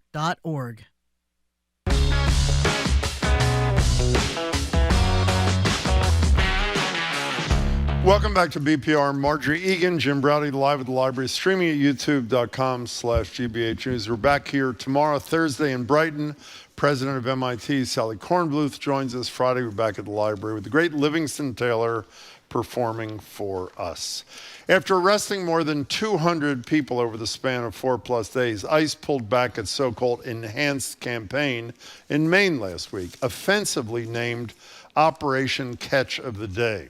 ICE activity was already elevated there. Like in Minnesota and elsewhere, lawyers and family of those detained say many are pursuing lawful immigration pathways like asylum, have legal documents to work there. The whereabouts of many detainees are unknown, with some being transferred as far as Louisiana and Missouri. Joining us now on Zoom is someone who's been following, reporting on the scene, Maine Public Radio host and reporter Ari Snider. Ari, it's great to meet you. Thanks for joining us. Likewise, thanks for having me. Yeah, thank you so much. So, Ari, tell us what is going on up there now. What are you seeing? What are you hearing? So right now, by all accounts, this aggressive surge of ICE activity has abated. Things look very different right now than how they were looking really last week, the week before. There are still, by all accounts, ICE arrests happening. There's some videos popping up on social media and some word going out that ICE agents are still being seen around southern Maine. But I want to stress, as you mentioned in the top, that ICE activity has been and had been increasing here really over the course of 2025 pretty significantly. So one of the big questions that many people here in Maine have, myself included, is, when we hear that the aggressive, enhanced, as they called it, operation has concluded and that we're returning to quote unquote normal operations. My question is, what does normal mean? Does normal mean the sort of level of arrest that we were seeing last year, which based on the best data I can find worked out to roughly one ICE arrest per day on average? Again, that varied widely. But the question is, what happens next? What was it like? You say it's different now. What was it like during the surge of those from the 20th to the 24th? What was life like in southern Maine? Yeah, I mean, it was really noticeable, right? So I report on immigration here and have been doing that for 4+ years and had really never seen anything remotely like this. Border Patrol is very active in this state, in Maine, because we have a very big border with Canada. And so they had been ramping up their arrests over the course of last year. ICE had been ramping up its arrests. But what we were seeing in terms of, groups of masked agents pulling cars over and taking people out of the cars very quickly, sometimes sort of aggressively, hustling them into unmarked cars and then driving away, often leaving the person's car who they had detained, leaving that car on the side of the road. We hadn't seen anything like that. And just the degree to which this was happening and the frequency, I mean, it became very clear on Tuesday, I believe it was the 20th, the first day of this operation, even before we got official confirmation. I mean, we saw a flood of videos on social media. Of course, you got to take that, right? As a journalist, you got to take that with a grain of salt. But as someone who pays close attention to this, it was clear to me that something was happening. This was different than what we'd seen. And then that really continued, again, like you said, 20th to roughly the 24th, where just videos were coming in left and right of people being arrested, where GoFundMes were popping up left and right. That was another way to sort of track this, is people saying, my friend, my family member was taken, we're raising money for bond, for legal fees. And then, of course, the people I was talking to on the ground, activists who are trying to document ICE activity. We're seeing and reporting tons of activity, largely in the greater Portland area and up to Lewiston. And then the lawyers, of course, totally we're confirming that as well, saying, the number of requests for legal aid had increased dramatically. Well, we had the Boston Globe had on the front page a few days back a picture of Fatima Lucas Henrique, a young woman who came from Angola, was going to work as a certified nursing assistant. And by the way, a lot of people that are coming here from other countries do start out in healthcare. We talked about Michael Curry. Anyway, we saw that front page, and then we saw the video, and we heard these piercing screams from this woman as she was surrounded by ICE agents and taken away somewhere. Do we know what happened to her, or is she like many others that they kind of disappeared and you don't know where they are? So I haven't confirmed exactly where she is. That doesn't mean that it's not known. There are just so many people that we're trying to keep track of that I haven't gotten to that one yet. But we've seen a lot of people move to Massachusetts. That seems to be at least the first stop. Some moved again as far, as you mentioned at the top, Missouri, Louisiana. I'm also tracking a couple people who've been moved to Arizona. And we're also hearing about people being moved multiple times, right? And that's also nothing new. That's something that we've witnessed over the last year as ICE has moved people all around the country. Sometimes that has to do with detention capacity. Other times lawyers say that it's really an effort to pressure people into self-deporting or signing a paper to agree to voluntarily deport as they're being moved around and have to find a new lawyer in each state that they're moved to. So that's something that lawyers had flagged for me long before this operation began. We're talking to Ari Snider from Maine Public Radio. There's a hugely important, both within Maine and nationally, Senate race. Obviously, the incumbent, Susan Collins, is a Republican. Two prominent Democrats, the current governor and sort of an upstart who got in a bit of trouble with some of his texts a while ago, but seems to be back in the race. Collins claims that her phone call to Kristi Noem, the Secretary of Homeland Security, was what did the trick. Is this going to be as huge an issue in the Senate race as it appears, or what's your sense of this, Ari? Yeah, so I'll defer, to my really talented political reporter colleagues who, are not on this call. They're the ones who really know the ins and outs of the Senate race. I'm sort of more focused on the immigrant community response. But what I can offer as someone who's up here paying attention to the news is this certainly doesn't seem like something that's going to go away anytime soon. And, immigration has obviously been a huge issue nationally, and especially with what we're seeing out of Minnesota. And while I have said, of course, that ICE activity had already been ramping up in Maine, this operation brought it home to the state in a really intense, specific, and rather unavoidable way. And so I don't think it's going to go away as a conversation at all. You have people on the left, activists up here, who are really vocally calling for ICE to be abolished. You have Graham Plattner, who's the Democratic upstart you mentioned, who's really sort of trying to take Susan Collins to task over supporting continued funding for ICE. Meanwhile, Susan Collins, of course, is positioning herself, saying, I was able, in part, sort of able to help bring this operation to a close. And Democrats, of course, are not really buying that aspect of it. And then, of course, Governor Janet Mills, Democratic Governor Janet Mills, who's running for Senate, has really spoken out quite strongly against this operation, is trying to get more information from the federal government about who was arrested in Maine, because that's also been a hard thing to track. So, we're just going to see it's one of many issues that will affect the Senate race. And even though this was a huge story up here over the last few weeks, it's important to remember there have been just so many huge stories. And also November is a long way away. So it remains to be seen exactly what the salience will be. Ari, we only have about 35 seconds left, but one of the big issues up in Maine, obviously, is the big Somali community. And, Lewiston. Yeah, and that's one of the reasons, I think, too, besides the Canadian border, is it not? Isn't that thought to be one of the reasons? Yeah, I mean, certainly the Trump administration was trying to draw connections between the Somali community here and the fraud scandal happening in Minnesota. I'll say just in the quick seconds we have left here, many of the people that we saw arrested during this surge were from Latin America and West Africa. So it seems like other populations were hit really hard by this. Well, I'm going to add 30 seconds because I have one final thing for you, Ari Snider. I think the naive assumption, a lot of people, is when my words, not yours, the cruelty of the Trump administration, when they end whatever example of cruelty, then you go back to normal. What's the feeling? You touched on this briefly. What's the feeling now that the surge is over? It's not like it never happened, I assume, is it? No, and it's certainly going to remain to be seen what the long-term impact is. I mean, I was talking to a Congolese woman the other day who runs a food pantry, and we talked on Thursday, the day that we got the news that the operation was ostensibly over. And she was reacting really cautiously. She wasn't sure if she was going to go back in person anytime soon. She's got a big team of volunteers helping out. And so she said, we're going to continue this home delivery as long as people need it. Ari Snider, thanks for your reporting, and really thanks for your time today. It means a lot to us. Thank you so much. Yeah, thanks for having me. We've been speaking with Maine Public Radio host and reporter Ari Snider. You can find Ari's reporting at mainepublic.org. That's mainepublic.org. Okay, coming up after this quick break, we're going to wrap this up with open lines to get your thoughts on food delivery service.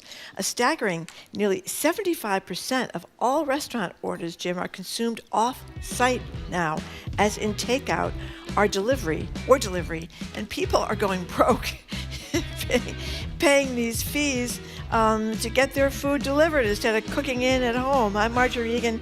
He's Jim Browder. You're listening to BPR 89.7 GBH, live from the Boston Public Library, streaming at youtube.com/GBH News.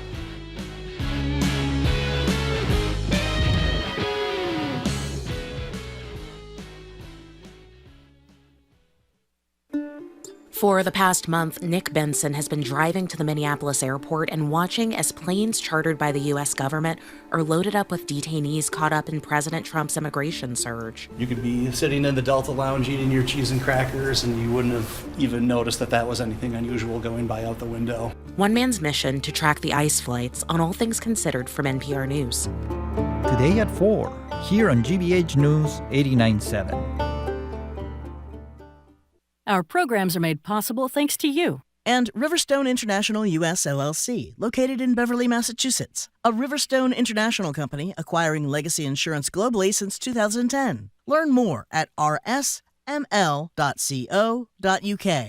And Babson College, where you can advance your career with an MBA or specialized master's at the school ranked number 2 best college in the United States by the Wall Street Journal 2025. babson.edu/grad programs.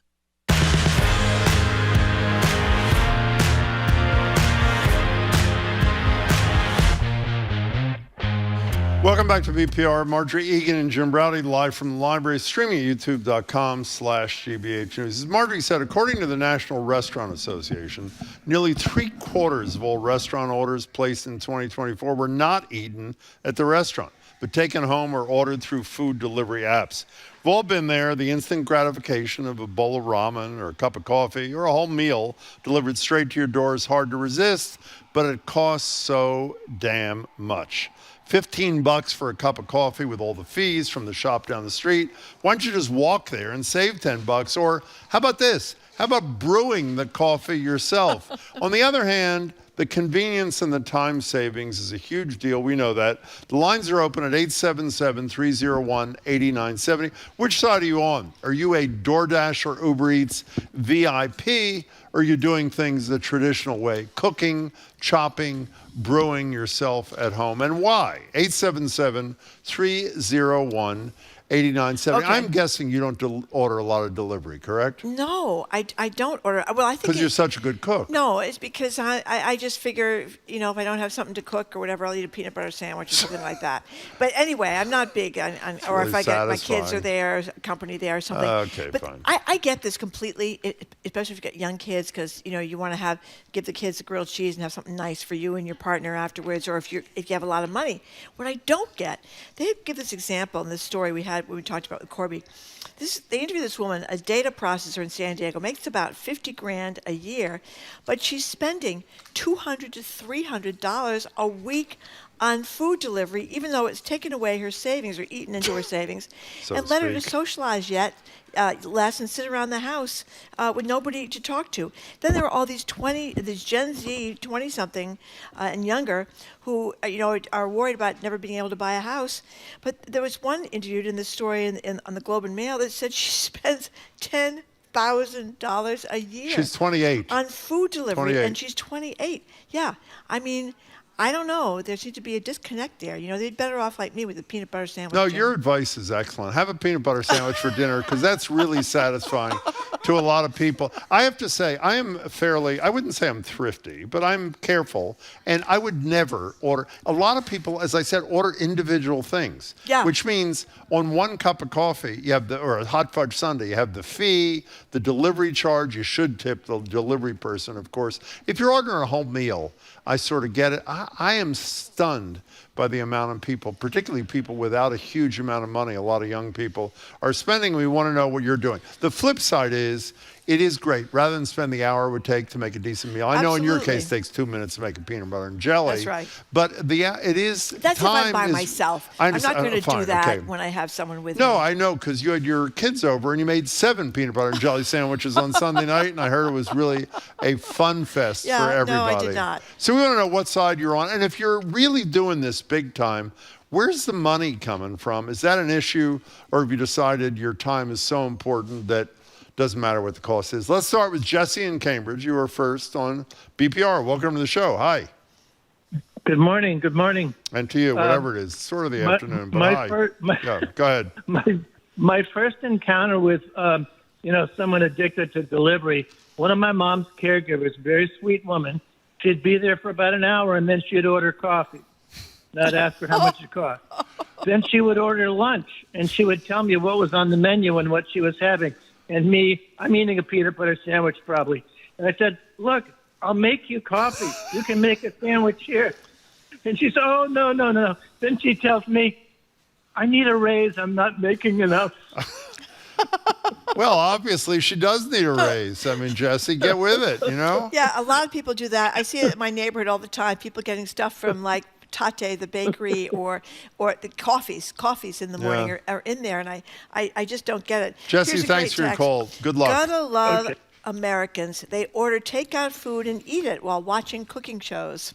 That's good. Can I tell you, though, one of the great satisfactions, even though, as you know, I like cooking and I find it really relaxing. I know it's tense for I don't have young kids. I have older kids. The flip side is if you order from a nice place and it's affordable and all of a sudden the whole shebang shows up at your doorstep and you have this whole meal that's delicious that you wouldn't have the skill to cook, that's pretty exciting. It is I can't imagine doing it every day, though. But the issue is when you're kind of broke. Now, listen to this woman. This woman decides she's cooked for 30 years for her kids, and she's sick of it, doesn't want to cook anymore. So she says her whole life is delivery. I get Amazon delivery. I get food delivery. I get grocery delivery. I get pet food delivery. If I could get a robot housekeeper, that would be perfect. But she also has enough money to buy a Tesla. And if she would like to do in her Tesla is get self-driving mode. So she doesn't do anything. She wants a completely automated life. Now, she doesn't seem to have money problems. I mean, that's the thing. If you don't have any money problems, why not? Yeah, but most of the people in the story, where's it, the Washington Post, the primary story? They do have money problems. Most of the people have money problems. The primary reason they have money problems is because they're ordering so much from delivery. This person in the story we did with Corby talked about how he became Mr. Lane. He said he's 31. He drives for Uber Eats in Los Angeles. He said he needs the extra income driving Uber Eats to supplement his salary as a data analyst because he spends so much money ordering out for food. So he's taking a second job. I understand that. Okay, let's go to Caroline in Newton. Is there something wrong there? Well, there's something wrong eating a peanut butter sandwich for dinner, too, Margaret. Well, I don't do it all the time. Caroline in Newton, you're next. Welcome to the show. Hi. Hi, thanks. Sure. So I do a little bit of everything because I live alone. Yeah. And cooking for one person is difficult. And so I'll get prepared foods like at Volante's Farm. Mm-hmm. They have prepared meals, which are really good. I have bad luck with Uber Eats. They take my food somewhere else. You know, I don't. Yeah, a couple of times I've lost food, and anyway, but I can't get takeout coffee. I have to have my coffee before I leave the house in the morning. I can't imagine standing in line for coffee or waiting for it to be delivered. Also, I don't understand if it's delivered when it's 4 degrees out, like it is here in Boston. Right. What do they do with the damn coffee to make it hot? And you see the DoorDash people, they're all sliding all over the place because people haven't shoveled and it's icy and they're trying to balance all these coffees. I mean, it's crazy. Caroline, thank you for the call. Caroline. Anonymous texter says, I have the best of all worlds. My husband loves to cook, and he delivers it directly to the table. That is ideal. That's pretty good, yeah. That is ideal. And somebody else says, I always call an order, and then I go pick it up. Someone but else. The main reason is this is Jamie.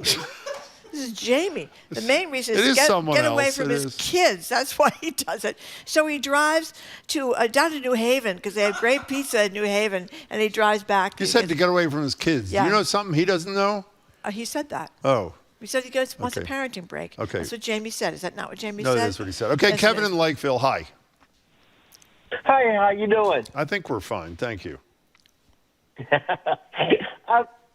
I just don't understand how people are complaining about having to cook around their house and stuff around their kids, and they could spend time with their kids. Why not include your kids in what you're doing?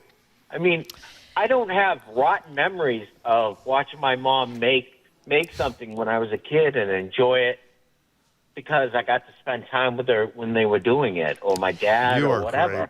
I mean, I don't think it's a bad idea. I mean, what's so bad about it? You know, Kevin, we did a whole segment on this a few weeks ago about how parents should incorporate their kids into the chores around the house or the cooking around the house, the preparing the food. And even though the 3-year-old may dump all the pancake mix on the floor, by the time the 3-year-old's 5, they'll know how to do the pancakes, and then they have time as a family preparing dinner. That's what you're doing, what they said everybody should be doing. So congratulations, Kevin. That's actually great. That was a great call. Yeah. And you could also do, what's the name of the show I can never remember from Japan again? What's that called? Oh, with the kids of the flags. Too small, too big, walk to work, whatever it's called. What's it called? Old Enough. Old Enough. You can send the kid, the 2-year-old, to the thing with a little flag, and they can go pick up the delivery thing. Wendy from Sharon is with me, Jim. What'd she says say? grilled peanut butter and stuffed with potato chips, plus the jelly. Yeah, this is not our topic. You don't feel that there's a certain threshold of quality of item that you have to have it be considered a dinner? Well, I have a superior peanut butter. I'm serious. And I get superior, very particular about the bread. But it's not like a dinner. Well, it's a fine lunch. It's a fine snack. It's not a dinner. Some people are really into food, and some people aren't, and we're just very different. How many people in the audience would consider a peanut butter sandwich an adequate dinner? Really? There you go. One Are you a person. friend of hers or not? Yeah, one person in the audience. Yeah. Well, okay. I think it's. Oh my God. Okay, 877-301-8970. How do you feel, or if you were in the situation where you're not making big bucks, and you're trying to save for maybe paying your student loan debt back, or childcare, or you want to buy a house someday, or you're trying to save for more meal delivery, whatever. Because you're spending $300 a week on Uber Eats. Chris from Plymouth, thank you for calling. Hello, Chris from Plymouth. How are you today? We're good, thank you. Caller, I DoorDash quite a bit. Oh, great! Out of Plymouth, which is a larger town compared to the towns around it. You know, a lot of restaurants and that sort of thing. And it's absolutely amazing to me how many people order hot food in Plymouth and have it delivered to smaller towns around it.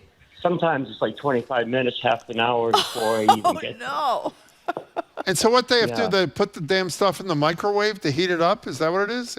I don't know. Hey, Chris, when we read this story originally, we were talking to Corby Kummer about an hour ago about this. The writer from the Washington Post cited some research that said that people like you who do food delivery are better tipped by low and moderate income people than they are by wealthy customers. Is that your experience? Yeah, and like you said earlier, like a couple of my kids that work at like coffee shops like Mary Lou's, and they say people with Mercedes tip less than people with 20-year-old cars. So I think, like you said, that's always been the case. Horrible. You know? Chris, thanks for the call. I'm sorry. Go ahead, Chris. Go ahead. One more thing, if I could. Tip your DoorDash driver well. Not many people do it all. So. I am so with you. And by the way, I hope they're not lying. It's pretty clear on those apps that they explicitly say the tip, 100% of it goes to the delivery driver, so it matters. Well, now, I think that's about the people with less money giving more. It says something about the segregation we live in with rich people living in these isolated places. Because I think if you don't have much money, you know how tough it is not to have much money. So you're trying to help out somebody else who doesn't have much money by being more generous. Makes sense to me. Okay, so here an anonymous texter says, I just do what Jim does, stick my hands directly into the hot bar at Whole Foods. Yeah, but you have to go. That's the only problem. Now, another person says, Jamie, did you do the Bill O'Reilly thing? Okay, this is true. I have a peanut butter sandwich every day at work. Again, this has nothing to do with our discussion. When we worked at our old radio station, Bill O'Reilly was on the station. Occasionally, he would come to broadcast from Boston. That's right. He would be preparing for his show, which was after ours, in the next studio. And what was he making at that time? $10 million a year, I think, or $15 million a year? It was loaded. We'd look into the next studio. He'd open a little tiny brown paper bag, and what would he pull out of the bag, Marjorie? Peanut butter and jelly sandwich. A plastic-wrapped peanut butter and jelly sandwich. I mean, really.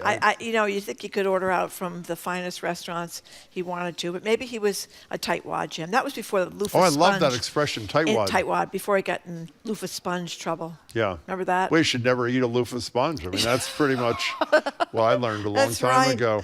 Or, okay. Okay, leave yourself. that alone. Maria from Marblehead. Thank you for calling. Oh, yeah, I actually shouldn't have said that. Hello there.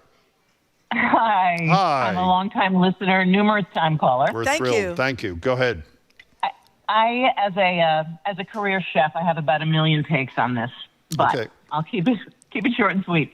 One is I have never liked takeout as a consumer or as a chef because food continues to cook in the container while it's making its way to your house. That's a very good point. So it never gets to the customer the way the chef intended for it to be.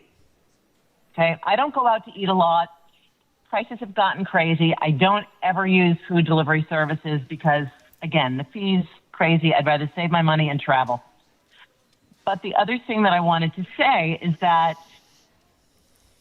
you're paying $30 for an entree. Well, you're paying the same thing if you get in your car and you go to the restaurant and you order a glass of wine and you sit down in a nice environment and you have the same food that you're going to get at home in a styrofoam container on a nice plate, and maybe you have a nice interaction with a server who's working really hard, to make a living. I love that. I love that call. That is a fabulous and important call. I am totally with you, Maria. Yeah. And again, if the exception, I assume you agree, is what Marjorie mentioned at the top, the stressed couple or the stressed individual with a couple of 3-year-olds in the house. But other than that, you are dead on. Maria, thanks for a great call. We really appreciate it. Okay, we have a lot of people who eat peanut butter I know and a jelly, lot of peanut butter texts. And Kristen from Cranston says she eats popcorn for dinner one night really a week. Nice. No, that's a good meal. Comfort food. That's a really good meal. With That's really butter, satisfying, a lot too. Of butter. Yeah. Yeah. Let me tell you something. If you can also have a peanut butter sandwich with a side order of popcorn with butter, yeah, that's right. That's the or life. Or you can do a peanut butter and butter sandwich. I've done that more than once. By the way, peanut butter almost and banana, peanut butter and jelly, peanut butter and butter, peanut butter and potato chips. An anonymous Very texter versatile. says this is called a girl dinner. Girl Marjorie's dinner. peanut butter sandwich is peak girl dinner. I think is that it is. true? I think it is. I think if you are eating alone, I think men are much more interested, in my experience. What are we having for dinner? What are we having for dinner? What are we having for dinner? That has been my experience. You know why? Because you don't appreciate the experience of a meal. Yep. You think a meal is for eating. It is partially for, excuse me, Jamie? It is partially for eating. It is also for the experience.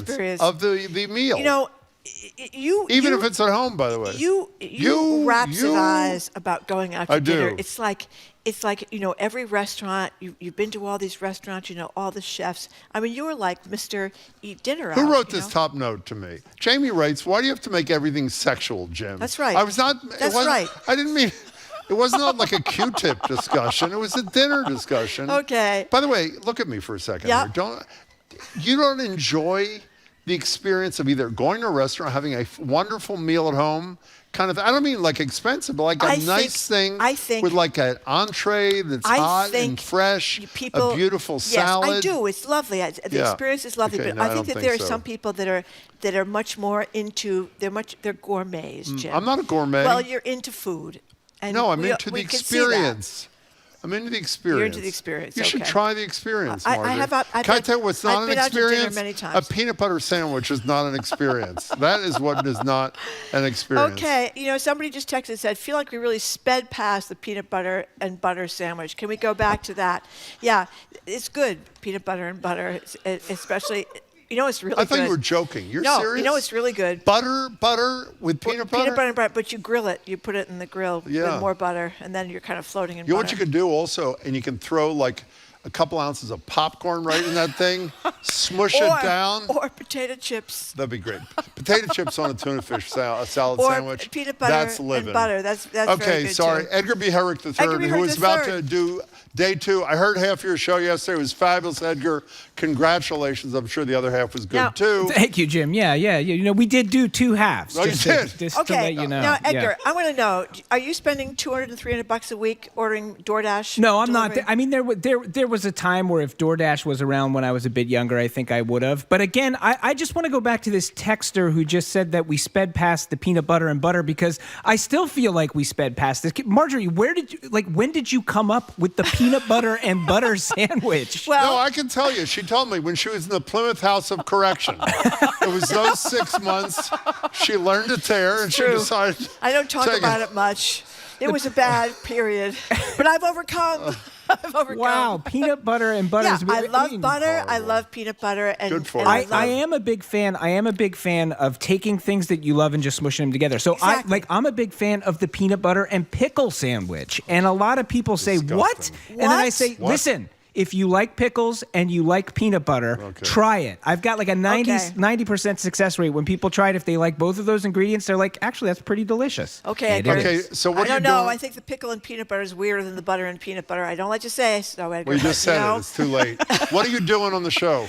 Well, you might remember, if you can cast your brains back to a year ago. A year ago, the biggest thing going in government was Doge. Doge had sort of been launched around a year ago. Yeah. So we're going to take a look a year on and ask what exactly happened. There was a lot of chaos. There were a lot of headlines, but did anything actually happen on the back end? We'll take a look at that. We've got our second half of our conversation about 2 escaped slaves from the South, just riveting tale of American history. And then also we're going to look into what some people claim is the ugliest vegetable around. Ooh, that I cannot wait for. So stick around. You'll Edgar, find we'll out. be listening coming up in 3 minutes. Thanks so much. Thank you very much, Curiosity Edgar. Desk. By the way, I want to mention on Jared's Culture Show, which starts at 2, the playwright Joshua Harmon of Bad Jews and Prayer for the French Republic talks about his latest work, We Had a World. And then Ball in the House, an a cappella group. Ooh, love a for a cappella. live performance. Okay, we want to thank our crew here. Also, Philip Kennicott, Pulitzer Prize-winning art and architecture critic for the Washington Post on Trump closing the Kennedy Center for renovations, he says, but no one believes him. Okay, thank you for tuning in to another edition of Boston Public Radio. Tune in, check out our TikTok page, which is excellent, and we have a podcast as well. Keep up with us 24/7 by way of that. Boston Public Radio. Tomorrow we're back here at the Boston Public Library. Harvard National Security expert Juliette Kine will be with us. Special live music performance by Grammy-nominated jazz vocalist Farai Malik and author and journalist Howard Bryant on his book about this unknown incident, dust-up, I guess you'd call it, between the great Worse than dust-up. baseball player Jackie Robinson and the famed baritone Paul Robeson. Our crew, Zoe Matthews, Nicole Garcia, Hannah Loss, Ronan Keene, our engineer, John the Claw Parker, our executive producer, Jane Bologna, our BPL staff, Maddie Gar, Angelica Marrero, Juan Jose Cadena, our host of the Newsfeed Cafe across the street at the Lennox Hotel. Stay tuned to the Curiosity Desk, which starts right after us. And the Culture Show with Jared is at 2. I'm Marjorie Egan. Jim Browdy. Thanks for tuning Bye. in. Have a great afternoon, and thank you for listening.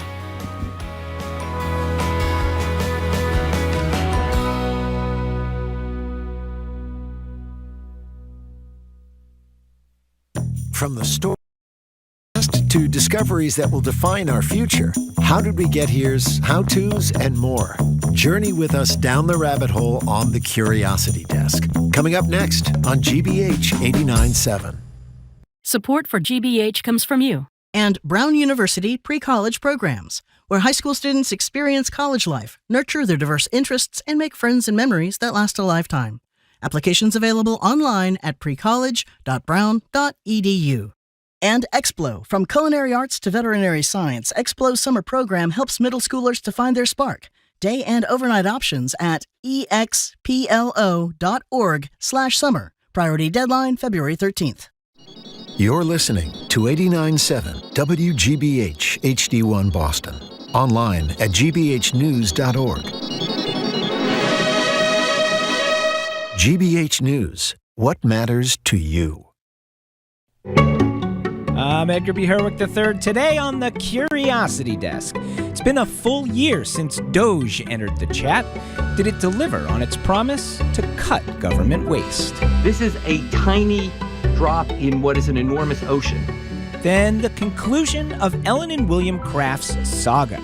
Fugitive slave catchers chased them through Boston in 1850, where they faced a perilous choice. They were prepared to die for this. And actually, it's other people who from the beginning were like, you need to get out. You need to get out and keep telling the story. And what one humble piece of produce has in common with your average American teen. It's like funky and cute and ugly at the same time, but it's really mysterious when you look at it because it's got so much going on. That's all on tap this hour on the Curiosity Desk.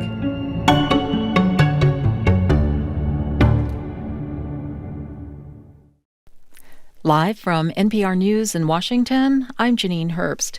The House this hour narrowly voted to advance a partial government shutdown-ending budget package, setting it up for a final vote later today that could send the more than $1 trillion measure to President Trump for his signature. It funds much of the government through the end of September, but it only funds the Department of Homeland Security for 2 weeks, giving lawmakers a chance to debate changes to the agency. This after Democrats refused to approve DHS funding without restrictions on immigration enforcement tactics after 2 U.S. citizens in Minnesota were killed by federal officers. Meanwhile, Homeland Security Secretary Kristi Noem says federal immigration officers in Minneapolis will start wearing body cameras. NPR's Franco Ordonez has more. The Homeland Security Secretary announced on social media that, quote, effective immediately, we are deploying body cameras to every officer in the field in Minneapolis. She went on to say that the program will be expanded nationally as funding becomes available, but did not elaborate. The surge of federal law enforcement and the aggressive tactics used have faced widespread scrutiny. Trump has shuffled leadership of the crackdown in Minnesota, sending Border Czar Tom Homan to oversee the operation. Democrats made body cameras for federal officers one of their demands in exchange for support for Homeland Security funding. Franco Ordonez, NPR News. Ukraine's main power provider says last night's strikes on the country's energy facilities from Russia were the biggest this year. NPR's Eleanor Beardsley has more. The main targets were the central and southern region in Kyiv. Kyiv Mayor Vitaly Klitschko said more than 1,000 apartment buildings in several districts were left without heating. The overnight temperature in Kyiv was -4 degrees Fahrenheit. President Volodymyr Zelensky wrote on Telegram that, quote, taking advantage of the coldest days of winter to terrorize people is more important for Russia than using diplomacy. Zelensky reiterated that the war cannot be ended without pressure on Russia. He said Ukraine can be protected from attacks by the timely delivery of air defense missiles. Eleanor Beardsley, NPR News, Kyiv. Pepsi's cutting prices on some of its popular snack foods. NPR's Scott Horsley explains. Pepsi has heard from shoppers fed up with high grocery prices, some of whom are switching to cheaper store brand products. Pepsi sold fewer bags of Doritos, Cheetos, and Lay's potato chips in its most recent quarter. The company's planning to cut prices by up to 15% to regain market share. Prices of corn chips and guacamole were already falling ahead of this weekend's Super Bowl. Disney has tapped the head of its theme park division to be its next CEO. Josh D'Amaro will take over for Bob Iger at the company's annual meeting next month. Scott Horsley, NPR News, Washington. Wall Street's trading lower at this hour. The Dow is down 379 points. You're listening to NPR News. Good afternoon. With the latest from the GBH Newsroom, I'm Henry Santoro. Logan Airport reporting a dip in the number of passengers who flew in and out of Boston over the past year. As GBH's Jeremy Siegel tells us, the drop is likely due to the effects of the federal government shutdown in October. The number of passengers traveling through Logan is down by more than 250,000 people year over year. An airport spokesperson says last fall's 43-day shutdown played a part in that, with the FAA cutting the number of flights out of Logan and other major hubs. It's unclear what the year ahead holds for travel through Boston. Bookings for international trips from Europe are down due to the Trump administration's immigration policies, but the region is expecting a big spike in visitors for World Cup games at Gillette Stadium in June and July. Jeremy Siegel, GBH News. First, it was former Patriots head coach Bill Belichick who got snubbed for induction into this year's Pro Football Hall of Fame, and now we find out Patriots owner Robert Kraft will not be in this year's class either. The 84-year-old Kraft, who has owned the Patriots since 1994, made the finalist list, but that's where it ended. In order to be inducted into the Hall, a finalist needs to receive approval from at least 80% of the 50-person selected committee. This year marks the first time the Kraft had reached the finalist stage after years of getting voted as a semi-finalist. This year's class is scheduled to be announced Thursday at the NFL Honors Ceremony at the Palace of Fine Arts in San Francisco. This is GBH News. Support for NPR comes from NPR stations.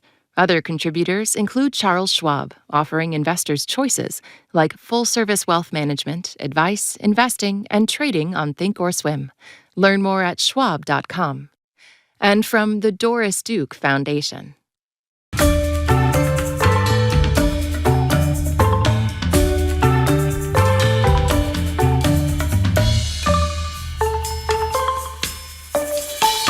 You're listening to The Curiosity Desk on GBH. I'm Edgar B. Herwick III. We're streaming live at youtube.com/GBH News. Now, this time last year, it was the defining piece of Trump's second term, Doge, the Elon Musk-led Department of Government Efficiency. Now, before it quiet closed last fall, Doge brought a dramatic end to programs like USAID, funding for life science and education, and around 300,000 federal workers lost their jobs. And yet today, federal spending is actually up from where it was a year ago. Our question, for all of its commotion, why couldn't Doge deliver any significant savings for the government?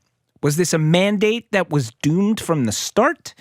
In search of an answer, we turned to Jonathan Gruber. John is the head of MIT's Department of Economics, where he's also the Ford Professor of Economics. Hi, John. Welcome. Hi, great to be here. Congratulations on the show. Thank you so much. So, economic growth and the American dream, both themes in what we're going to be talking about today, which is essentially 1 year on the Department of Government Efficiency, known as Doge. So if we just give a little bit of a timeline, Doge was created January 20th, 2025 by executive order. Elon Musk came on board by late February. He was at the Conservative Political Action Conference with a chainsaw and talking about eliminating waste in government. He departed in May. Reuters reported in late November of last year that Doge had essentially finished up their work. The whole idea at the start was elimination of bloat, waste, and fraud in government. We want to get our heads around what exactly happened. We probably remember there was a lot of headlines. There was a lot of numbers thrown at us. There were a lot of lawsuits. And we just kind of want to understand a little bit about what happened and where we stand now. And that is where you come in, John. You're going to be our guide. Excellent. Well, I'm glad to be here. Look, I think a good place to start is, the Silicon Valley mantra, move fast and break stuff. Yeah. And that was kind of the attitude that Elon brought. And he claimed it worked. Doge claimed they saved $160 billion for the U.S. taxpayer. That was wrong. The verifiable total is about 1% of that, about $1.6 billion, the verifiable total. But let's be clear. Even $160 billion is not that much, okay? The U.S. government budget is $7.3 trillion. So even if everything Musk said he did worked, and it didn't, even if he was telling the truth, that would be 2% of government spending. So realistically, Doge saved about 0.02% of the U.S. government spending. Okay, so let's break down a couple of things. One, I want to start with the move fast, break things mantra, as you say. That's something that obviously has worked for Silicon Valley. Is the notion of applying that to the way the government works even a good idea? Is it an apples to apples situation? It's absolutely a good idea. But it needs to be done in an experimental way. So let's be clear. When you're starting a new company, you get one shot to impress your investors. And you want to take that moonshot. And if it fails, just start a new company. With the government, it's not like that. The government is too conservative in many ways. We should be doing experimentation. And indeed, many other countries, they literally have departments of experimentation within their government. But the experimentation should not be, let's come in with a buzzsaw and just fire a bunch of people.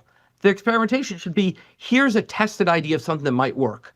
Let's test it. Let's run it in this state. Let's run it for 6 months. Let's try a few things and let's go ahead and try some radical things and see what they do. I think that we need to be open to the fact that there are government inefficiencies, but the right way to address them is to address them scientifically and to approach them in an evidence-based way, not to just show up at a CPAC machine with a chainsaw and then fire a bunch of guys. So let's talk about when you said verifiable numbers. I mean, how do we know which of these numbers is right, and how did you come to this verifiable number of 1.6 billion? Look, we know that this administration is not beholden to facts. So the first thing is just know that you would never take anything they would say on face value. There's specific examples of where they reported things in billions that were clearly in millions. Those examples were pointed out repeatedly in the press and still were not removed from the website. So the 1.6 billion is literally the New York Times and other researchers accounting for the literal actual cost savings of things like people fired and other things like that. Could it be an understatement? Sure. Is it is a factor of 100 understatement? Absolutely not. So my point is, let's go halfway between. I think that's totally wrong, but let's say it's more like 80 billion. Yeah. Okay, let's just make that up. That's 1% of U.S. government. 1%. Okay, this is not transforming our nation. This is not draining the swamp. This is a tiny drop in what is an enormous ocean. And even at a beyond credible upper bound, it's not doing the kind of things Trump and Musk were claiming it does. So let's break down a couple of things, because as I was saying, Doge came out of the gate saying that they were gonna end bloat and waste and fraud. I want to talk a little bit about bloat at first. If we think of bloat as the idea that there were too many people working in government. And I think one of the things that grabbed a lot of headlines is the fact that a lot of government employees were laid off or let go. I know there have been a bunch of lawsuits. Some of those have been clawed back. That's a difficult number to get your head around in terms of how many people actually were let go from government or left government. As a piece of the puzzle, when we say we're looking for savings, how sort of big of a piece is that? And is that a way to save money? I mean, bloat is not a thing. Okay, basically, I think he's adding an extra word. Waste and fraud are fairly well-defined terms. Bloat is just another way of saying waste. So let's focus on waste and fraud. Okay, so let's talk about waste and fraud. Let's say waste and fraud, and it turns out there's a well-defined line you can draw between those two. Fraud is literally illegal activities, like billing the government for services you didn't perform. Okay, waste is a harder thing to define. The way an economist would define waste is things that could have clearly been accomplished at a lower cost. If you could have accomplished the same goals at a lower cost, that is clear waste. Okay, so I think it's very helpful, Edgar, to go through an example for me. Yes, please do. Okay, let's think about delivering care to elders in their home. Okay, let's think about 4 different cases. In one case, the company sends the bill to the government for care they simply didn't deliver. They said, we saw Mrs. Jones for 3 hours Tuesday. They didn't. That is fraud. That's totally, they have made that up. That did not happen. Full on fraud. We should get rid of it. Now, another company says, look, we're contract do housework for Mrs. Jones.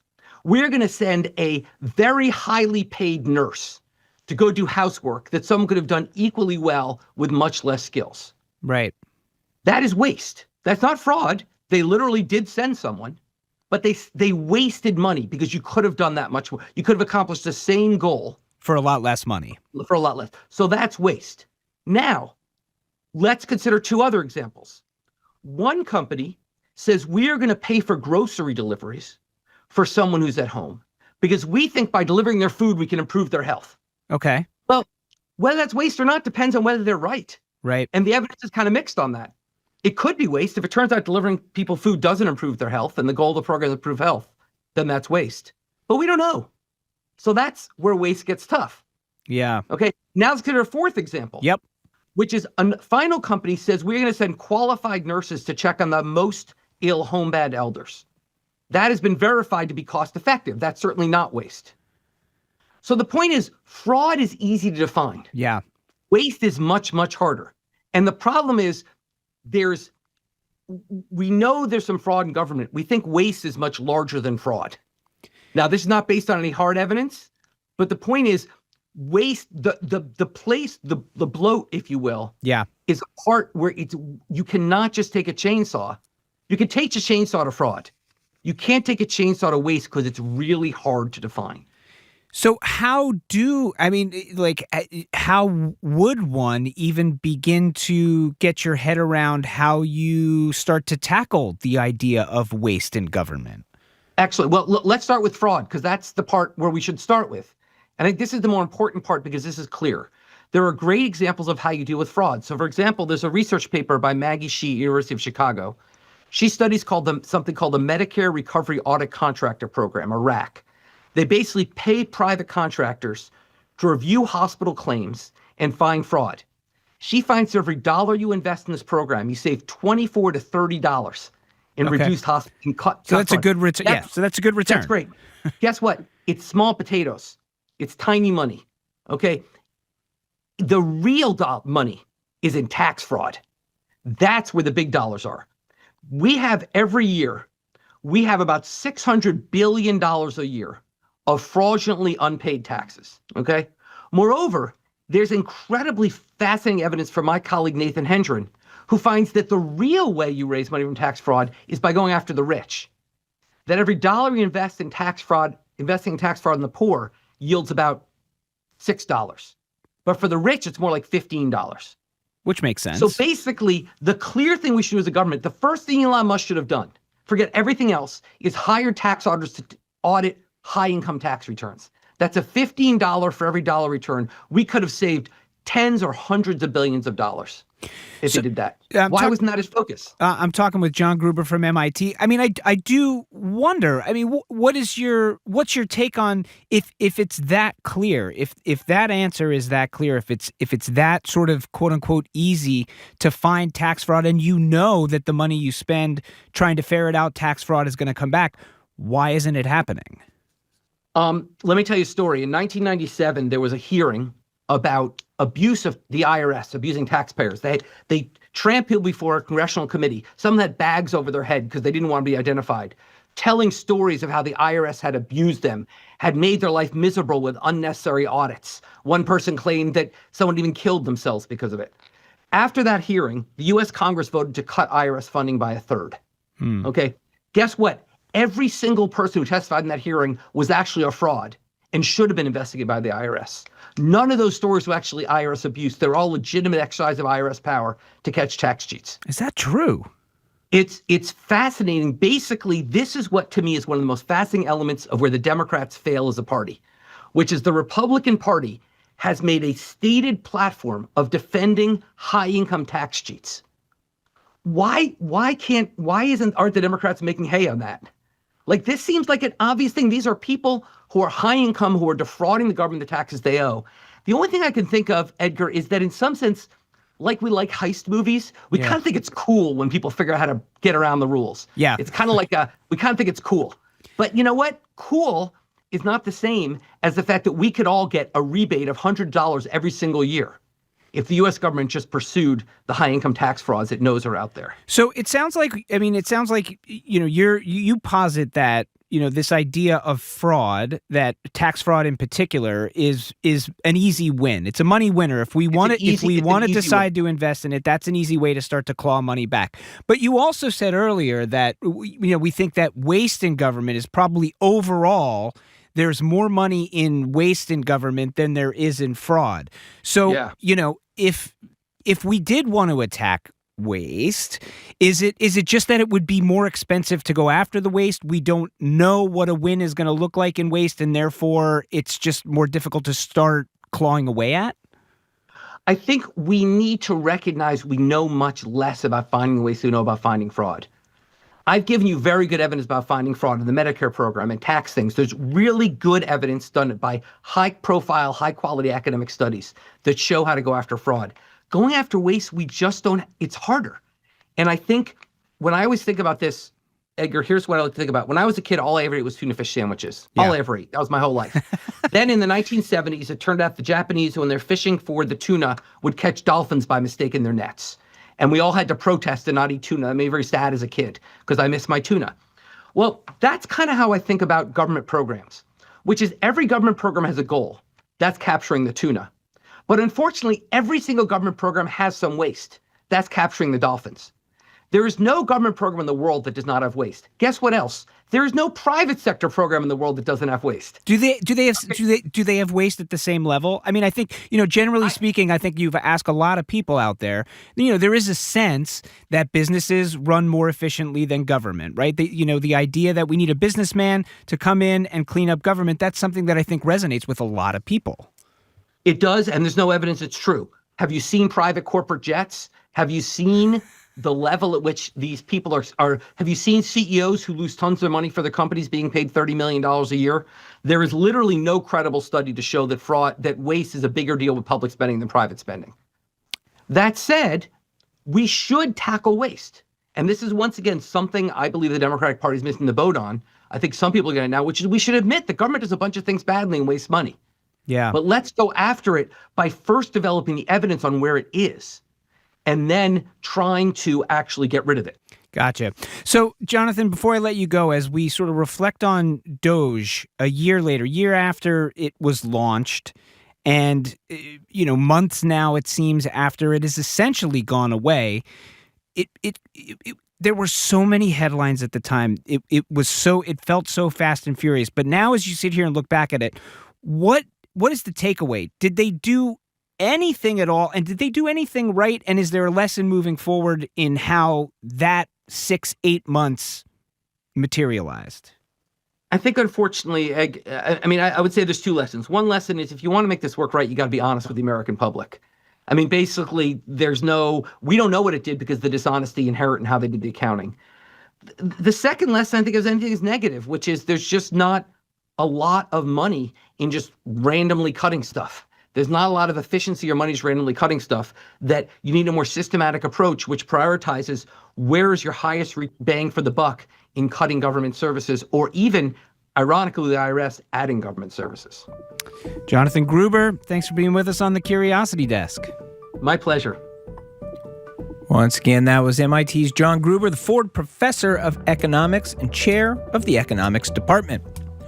Coming up, chefs Irene Lee and Chris Anderson attempt to help us see the beauty and toothsomeness inside of what many say is the world's single ugliest vegetable. With recent grads facing a tough job market, young people are asking, what does it mean to be educated?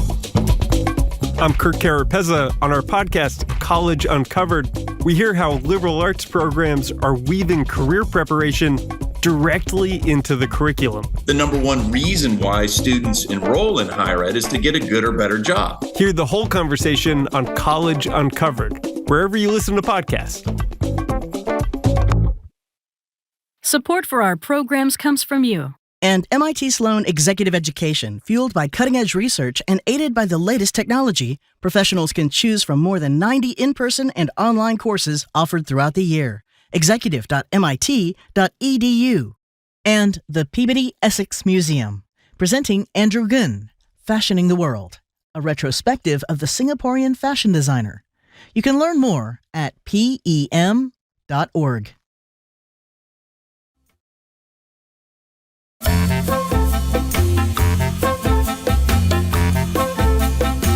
You're listening to the Curiosity Desk on GBH. I'm Edgar B. Herwick III. We're streaming live at youtube.com/GBH News. Home cooks, foodies, and professional chefs have all learned from experience that one ingredient can make an average dish amazing, or it can overpower the whole meal. Sesame oil, I'm looking in your direction. Now, that has inspired us here at the Curiosity Desk to every so often select a single food item, maybe a spice, a piece of produce, a cut of meat, and examine it in all its glory. Where does it come from? How is it used? Why does it taste the way it does?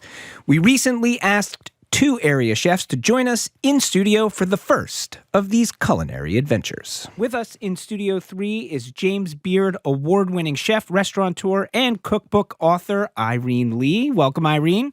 Thanks for having me. And joining her today from the vegetarian fast casual restaurants Clover, Christopher Anderson. Thank you so much as well. Chris's official title is Senior Vice President of Food and Food Systems. It's great to have you both with us on the Curiosity Desk. Let's start with what is that horrifying looking, I'm going to say vegetable in front of you that you have brought with you today?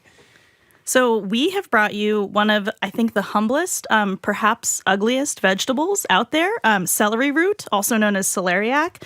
For those at home, it has a knobbly appearance on the top. It looks like it's growing tentacles out of the bottom, and you can kind of picture it just like scurrying off your countertop while you're looking the other way. Yeah. How would you describe it, Chris? I would say, when I look at it, I would say like petrified cabbage, sort of, is a little bit how it looks. What would you describe it as? Fell out of the sky. I always say it's kind of fugly, right? It's like funky and cute and ugly at the same time, but it's really mysterious when you look at it because it's got so much going on. But it's really that outer, it's like a book. It's like the cover that is really so mysterious. But once you get underneath that, it's a lot of fun and versatile and easy. So let's start with what exactly this thing is. What is celeriac, celery root? Where does it come from? How long have we been eating it? So celery root is basically the bulb or the root that grows underneath stalk celery, which we are much more accustomed to seeing in the grocery store, using in our soups, with our roasts. And it originates from Eastern Europe. There are actually references to celery and celery root in the Odyssey. Apparently it was growing outside of Calypso's cave. So this goes way back. Okay, so that's so old, so very old. Very old, yeah. Said to have different medicinal and religious purposes. And today, I think it is featured really beautifully on Clover's menu, which is why it's so cool to have Chris here. So let's talk about the difference between this and the celery that we think of. So is this the kind of thing where if you did or didn't do something, it would become celery? Was there a giant celery stalk on top of this? Or is it in some ways a completely different thing? Yeah, it's two different things. So this is grown for the celery root itself, and celery is then grown for the harvesting the celery and the stalk. But this does have a stem that resembles celery. It's kind of like not really edible. A lot of the farmers say it's just like bitter and very fibrous and really tough to eat. Yeah, and what we would say is that they would be the same species, but they're different cultivars. So what is a cultivar? So I think a cultivar, you would often maybe hear it called like a variety or a varietal. It's what plant breeders have really selected the qualities that they want in developing a seed. So you can imagine that over many, many generations of celery root, plant breeders have really optimized for this big kind of beefy root bulb that you see here. And on the other hand, celery has been optimized for those beautiful, fresh, thick stalks that we like to use for lots of other purposes. And so when is this vegetable, quote unquote, in season? Yeah, so it actually takes a really long time to grow. So I was catching up with some of our farmers that we buy celery root from. Yeah. Brookford Farm in New Hampshire and also Winter Moon Roots. And just really wanted to talk about all the challenges and with growing celery root. And they started in February. So they started as in the greenhouse. And the germination rate, believe it or not, is one of the lowest of all seeds. It's 60%. And germination rate is the number of the seeds that planted that actually start growing? Exactly. Would this be considered a cold weather crop? And is the cold, does the fact that it is in these cold conditions do anything to it? Definitely. I mean, I think of this as one of the classic kind of fall and winter crops, really hearty, great in a soup or a stew. And there is this magic that comes from the kind of cold weather when it comes to these root vegetables. You want to talk about that, Chris? Yeah, root vegetables are special because a lot of times we'll leave them in close to the first frost. And what happens with a lot of root vegetables is that they'll start to convert starches to sugar in preparation for winter. And it's their natural way of mitigating freezing and protecting themselves. So the higher the sugar content, the lower the freezing point of the vegetable. So a lot of these wintered or frostbitten root vegetables get sweeter as you leave them into the ground. All right. How do we eat it? Let's get into this now. I'm sitting here staring at three rocks of celery root. Yep. If I had one of these at home, how do I start to use it? What do I do?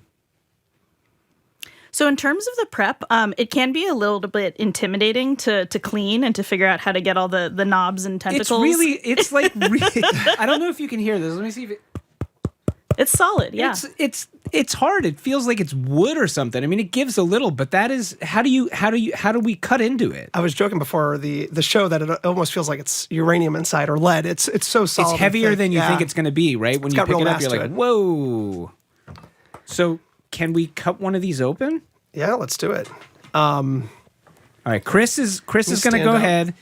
And he's standing up, so he's going to use some leverage here. He's going to cut it open. So can you talk us through how we go at this? Yeah, generally the roots are pretty well cut down by the time the consumer gets them. So generally there's some root bulbs, and you can see in that one it's a little bit more left on there. And they're only on one side of it. So the thing's kind of circular, and it's like the root is all in like kind of one spot. Exactly. Okay.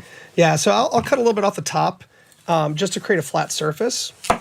Just like that. And sometimes if you have these crevices, you might take a little bit more off. Yeah.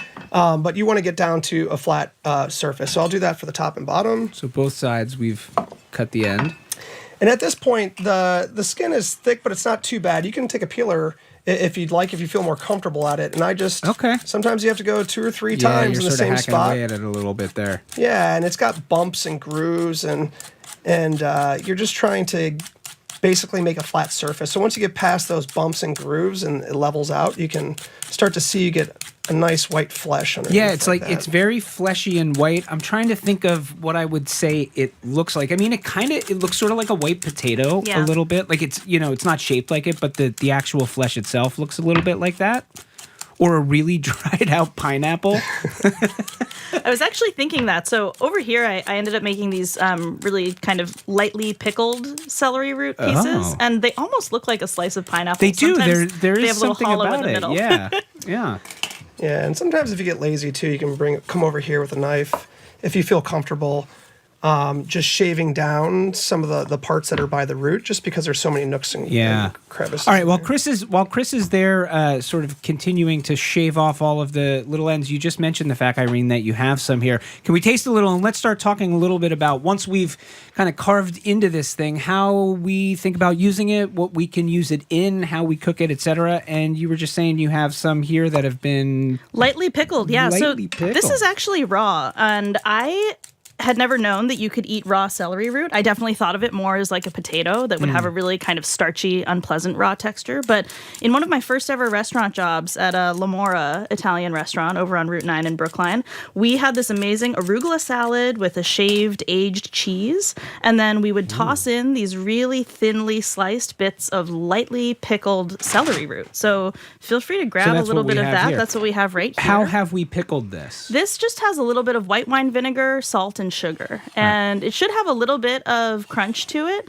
And I think the flavor, especially when it's raw, is pretty mild. It has almost nice, like a though. creamy umami vibe. The plant itself is related to like parsnips, anise, carrots, so you get some of that sweetness that I feel like is present in those vegetables. You definitely, there is the sense of the taste of celery. It's like exactly strong as celery, but it's there. Like it is clearly, whatever this is clearly related to like a stalk of celery. Yes, and I find that even for my beloved sister who has a celery aversion, she can usually handle a little bit of celery root, so that's always a nice thing. This is tasty. Do you want some of these, Chris? Absolutely. Yeah. You got to get in here on these. I'm talking with James Beard award-winning chef and author Irene Lee, Chris Anderson from Clover. This is The Secret Ingredient, and we are going deep on celery root. Oh, it's really good. All right, so let's say I'm a little bit intimidated by celery root. I've never used it. What's the simplest way I can make it, Chris? I mean, I tell everybody, if you need to try something new, just cut it up, throw a little olive oil on it, a little salt and pepper, and throw it in the oven and roast it until it's caramelized. And you'll learn what the one is you'll add a ton of flavor through caramelization and roasting, and two is you'll just taste whatever that vegetable or item is as it is, and it's the most simple way to do it. So, here we've roasted a little bit of celery root. So we just tossed in olive oil, salt, roasted at 375 for about 20 minutes. And you can kind of see it too. Some of the darker colors, there's less texture to it. Some of the lighter, more whiter pieces have a little bit more tooth to it. Not that it's raw or al dente, but it's just like a little firmer. And I think from there you could do a million different things. You could dice parsnips and carrots and just roast them all together. You can make like a whole grain mustard vinaigrette and toss it together. You can put it on top of salads. You could puree it into soup with other vegetables. So I think just starting with a simple dice and roasting, tasting it and just understanding what that vegetable tastes like and the texture is, and then you can complement it with other roasted things. All right, I'm in here. I'm going in on it. I'm going to have some of these. Do it. And I tried to pick out the really caramelized bits for Edgar because I always think those are the most delicious. That's what you go for. Yeah, first, yeah. right? They have the sweetness. It's great. Yeah. I feel like it's less clear to me that this is related to celery. If somebody was like, those are a type of potato, totally. I might believe them. Texture is a little different than a potato for sure. But I feel like it'd be good with potatoes, just this and potatoes all roasted together. Absolutely. I'd be down for it. Yeah. And celery root, just like a potato, purees really nicely into a soup. Or if you braise some short ribs and you want like a bed of some delicious, rich pureed winter vegetable, celery root puree, equal parts celery root, butter, and heavy cream. That's my jam. Is there anything that you wouldn't do, equal parts blah, cream and butter. No, Like, I anything like that. But butter this and is at the cream top good. of the list Okay. for sure. Okay, yeah, it's pretty good. Yeah. Now, Irene, earlier you were saying that they have interesting uses for this over at Clover. So I've heard about this thing called the buffalo, Chris, at Clover. What is the buffalo, and how is celery root used in the buffalo? Yeah, it's kind of wild. As the sandwich was being developed, I'm like, there's no way we could sell celery root to the public. Like, there's no way that this is going to be adopted. It ended up being one of our most popular sandwiches because it has all these really unique, strong flavors to it. So we made a spread out of fava beans, and we put some of our house-made barbecue sauce, mustard, garlic powder, turmeric in there. So it's really strong, intense spread. And then we put dill pickles down, and then we take the celery root, which you see right here, we slice it into about a 1/2-inch plank and then 2-inch pieces. And we make a wet dredge out of flour and sriracha and Cajun spices, and we dip it in panko and lightly fry it. And that becomes like the star of the sandwich, right? And then we put a buffalo aioli on top, and then we make a slaw out of green cabbage, which is also in season right now with the celery root. So we buy them both from the same farm. And we toss that with a little bit of dressing that has like feta, sour cream, a little bit of mayonnaise, lemon juice, and garlic in there, and black pepper, and that's really complements the celery root. All right, I'm going in here for some of this. And I love this concept for the dish because, as you said, celery root is not an obvious center of a sandwich, but, a little buffalo sauce, a little kind of puree and slaw, it really evokes eating a celery stick with your buffalo wings. Yeah. And I think it works amazingly. Oh, it's really good. You're right. There's a lot of flavors going on there, but it's really coherent. It's really sort of like, that feels like a bite, like it's all together there. Yeah, the celery root needs a lot of sharp acid flavors, and it can stand up to that. So there's a lot of bold flavors in the spread, the slaw, and the aioli itself. All right. Well, I didn't think I was going to enjoy talking about and eating celery root as much as I did here today, so thank you both for that. We've been speaking with James Beard award-winning chef, restaurateur, cookbook author Irene Lee, and Chris Anderson, Senior VP of Food and Food Systems at Clover. Again, thank you both for being with us today. Thanks so much. Yeah, thank you so much for your time. Chef Irene Lee will be joining us on a regular basis here on the Curiosity Desk for more of these culinary deep dives. So if you have an ingredient that you want us to throw the spotlight on, make the suggestion. You can head to the Curiosity Desk page on gbh.org and you can weigh in.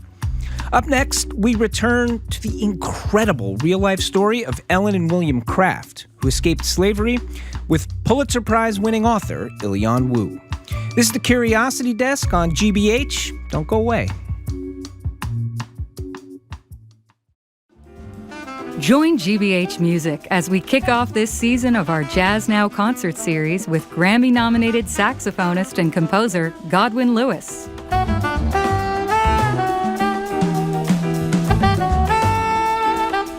Jazz Now with Godwin Lewis, presented by GBH Music and Jazz Boston, and hosted by GBH's Paris Alston, February 4th at our Fraser Performance Studio in Brighton. Reserve your tickets now at gbh.org/events.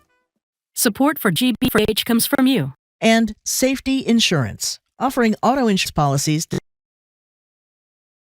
You can ask an independent agent about safety insurance. Safety Insurance will help you manage life's storms. And Explo, from culinary arts to veterinary science, Explo's summer program helps middle schoolers to find their spark. Day and overnight options at explo.org/summer. Priority deadline February 13th.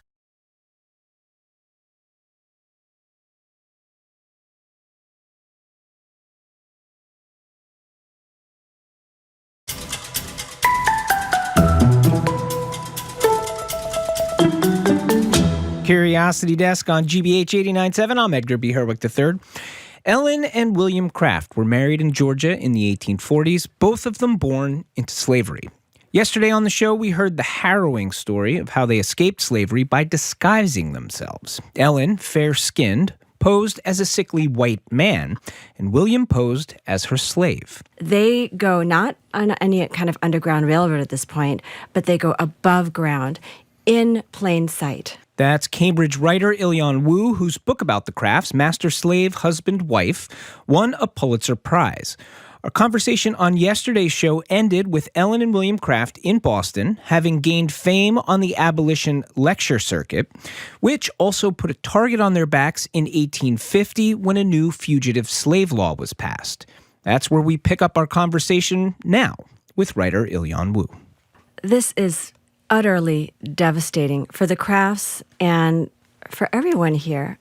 Black Americans are completely imperiled, whether they were ever in the South or enslaved at all, because at this point what the Fugitive Slave Act does is it makes it so that any person, any slaver can come and accuse any person of having been their slave, and with just very little evidence and no ability to fight back legally on the part of the accused can be dragged back or dragged for the first time, who knows, to the South. And there are thousands of people here, living here, who have to make a decision whether to stay, whether to fight, or whether to go, to flee. And the Crafts are one of them. There is a fugitive slave church nearby, and that pretty much empties out. The Crafts are part of a different congregation, but they convene with their church and with their community, with other activists, and they decide that they will make a stand. What follows is just an unforgettable chase through the streets of Boston. What happens? Slave hunters come from Macon, Georgia, and actually, fortunately, they're rather inept. And not only that, but we as a nation are sort of startled. We don't really know what to do. How do you react to this new law? A new law that holds everybody accountable, even ordinary citizens. Every good American is called upon, right, to do their duty. If you are told you need to help capture this fugitive, you have to do that, or you face prison time or a fee. So everything is on the line. No one knows what's going on. You know, the slave hunters are coming and they're trying to arrange things with the right judges. The judges are throwing it around like a hot potato. They're like, oh, yeah, I'm not the person for this. Yeah, Why I'm don't not you go to touching that? this. Yeah, Yeah. exactly. So Yeah. it goes around and around. And meanwhile, they are in the streets. They are trying to hunt the Crafts down, and the Crafts are hiding, and they're moving from place to place. I mean, it's insane. And it's clear that it's untenable, so they leave. Mm-hmm. First to Canada, which, as you said, was initially the idea, but then it seemed like they had decided they could settle in Boston. Turns out they can't. Right. Now back to Canada, and not just Canada, final destination now, England. Yes. When is the decision made to go all the way to England, and why?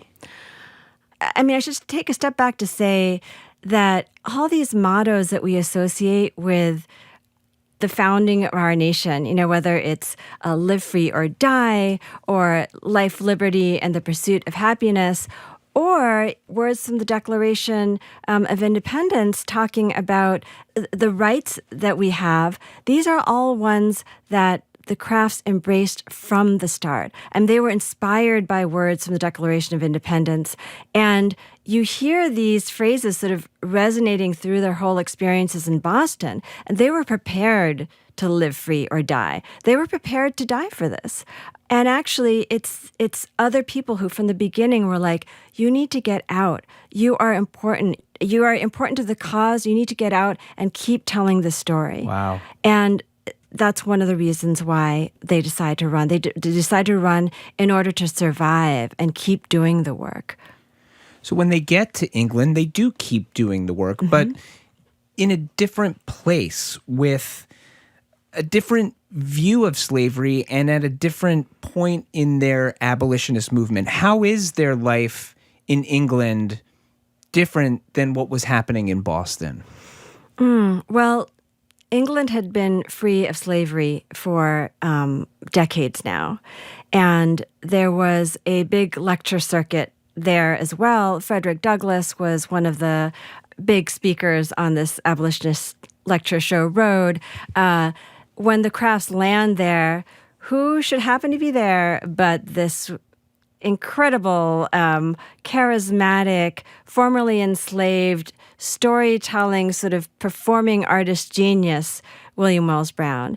He's there with this giant panorama, which is sort of a precursor of the movie. It's like a painting that unfolds like hundreds of feet long, and they're speaking in sort of darkened halls with this picture lit up in parts, telling their story, telling actually audiences that are very receptive to their story about their experiences in bondage and in Boston. And I say receptive in contrast to what was going on in actually most of the United States. When they were speaking on the abolition lecture show in New England, the sites they were speaking at were picked as ones where they were not going to get mobbed, where they were not going to be attacked.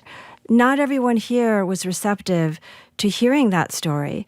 And for the most part, in the UK, they found much more open audiences. They also spend a long time in the UK. And, oh, yeah.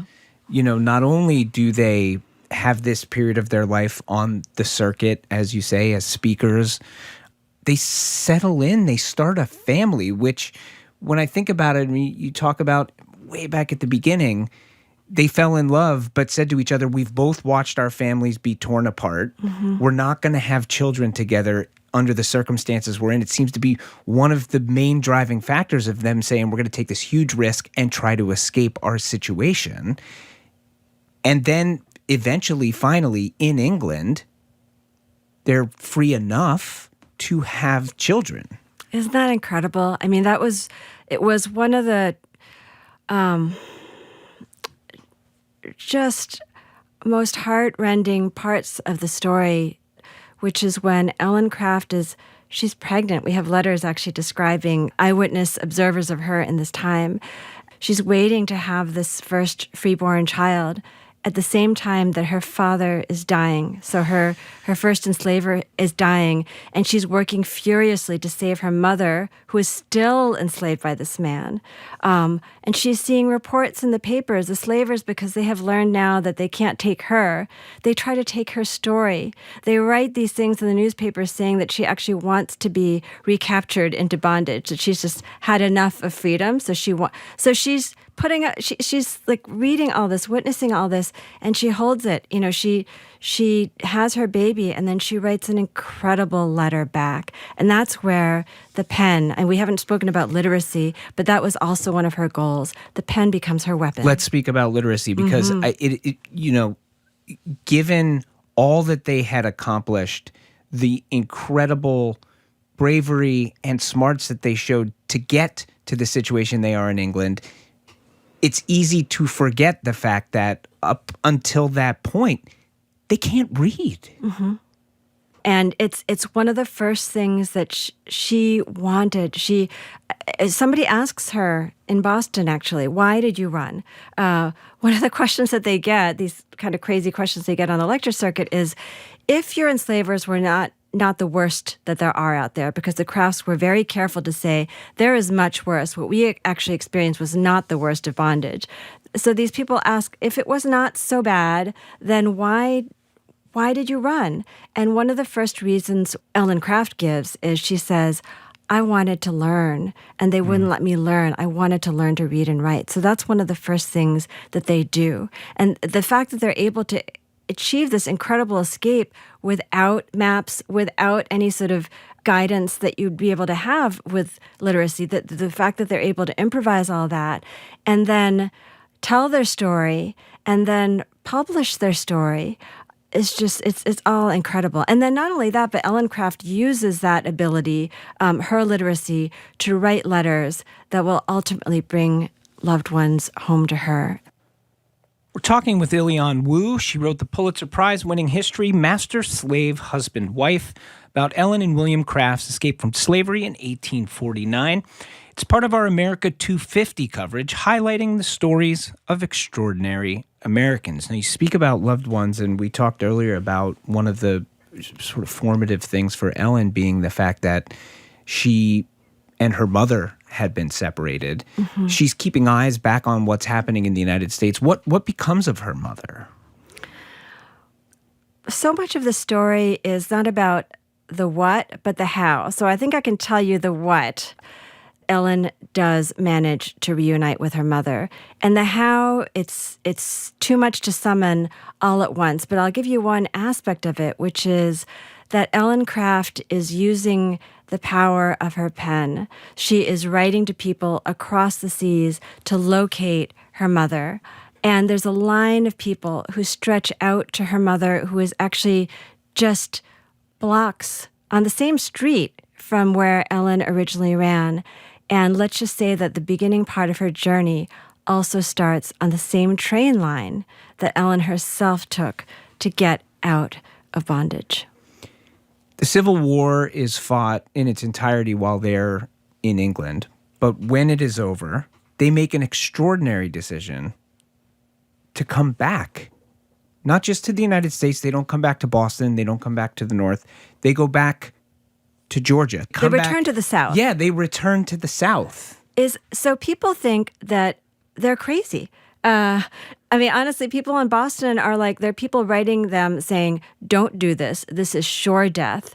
I mean, we're talking about Reconstruction here, right? Yeah. People are being lynched. They're saying the KKK is going to come after you. And in fact, something like that does happen initially because they have a first experiment where they want to share everything that they've learned. So all that they've learned in terms of education, literacy, reading and writing, but also experiencing life on a farming cooperative, they want to bring that back to America. So they have these dreams of starting a farming and educational cooperative, and they do that. And originally, arsonists come and night riders come and they set fire to this place. That's another point at which they could go back to the north. They could go somewhere else. They could go somewhere safe. And instead, they do it again. And they create this space with a church and, books and schools and fairly paid wages. And people come for miles to learn from them and to worship with them. And some of the eyewitness testimonies that you read of that period are just truly moving. What happens to their children? So they have a number of children, and I actually found sort of through the descendants of the Crafts, who are still with us today, evidence of more children than we originally knew of. But they have a number of children. Some do not survive, but others do, and they continue their line for generations. I mean, the Craft family, there are many of them now. You can actually follow them on Instagram. If you go to William and Ellen Craft, right, on Instagram, there is a whole descendants organization. And so it's not just the Crafts and their children who flourish and who help grow our country. It's generations of descendants who continue to live out their legacy today. You spent so much time researching and writing this book. You've spent so much time sort of with the Crafts in a way. You're not ready to let them go. There's still more for you in this project. Well, there's so much in the story that remains deeply relevant and deeply resonant. I feel like with this story, it shows us both the best and the worst of America at once. It's something that I've really tried to show is like the dreaming that the Crafts had with origins again in the Declaration of Independence, which I'm thinking of even more now with the 200th anniversary coming up, right? They are really, truly American revolutionaries. And that is actually the title of a book that I'm working on right now, which is not an adaptation, but a rewriting of the story of Ellen and William Craft for younger readers. We've been talking with Ilian Wu about the lives of two extraordinary Americans, Ellen and William Craft, as part of our ongoing coverage of America 250. Ilian's book about the Crafts' incredible story and legacy is Master, Slave, Husband, Wife. Ilian, thank you so much for spending time with us. Oh, thank you so much for having me today. This conversation is part of our ongoing coverage of America 250, uncovering stories from American history. Is there a remarkable American or a lesser-known American story you'd like us to examine? Let us know. You can email us at curiositydesk@wgbh.org or fill out the form on the Curiosity Desk landing page on the GBH website. Tomorrow, the question of the hour is, can dogs talk? And I'm not kidding, really. That is what we were talking about. A cognitive researcher is risking his reputation to dig into that question with us, along with two dog owners who say that, at least with their pets, it's most decidedly yes, they can talk. Right now with me in the studio is Jared Bowen. Jared, are you a dog person? I can talk. I can tell you that.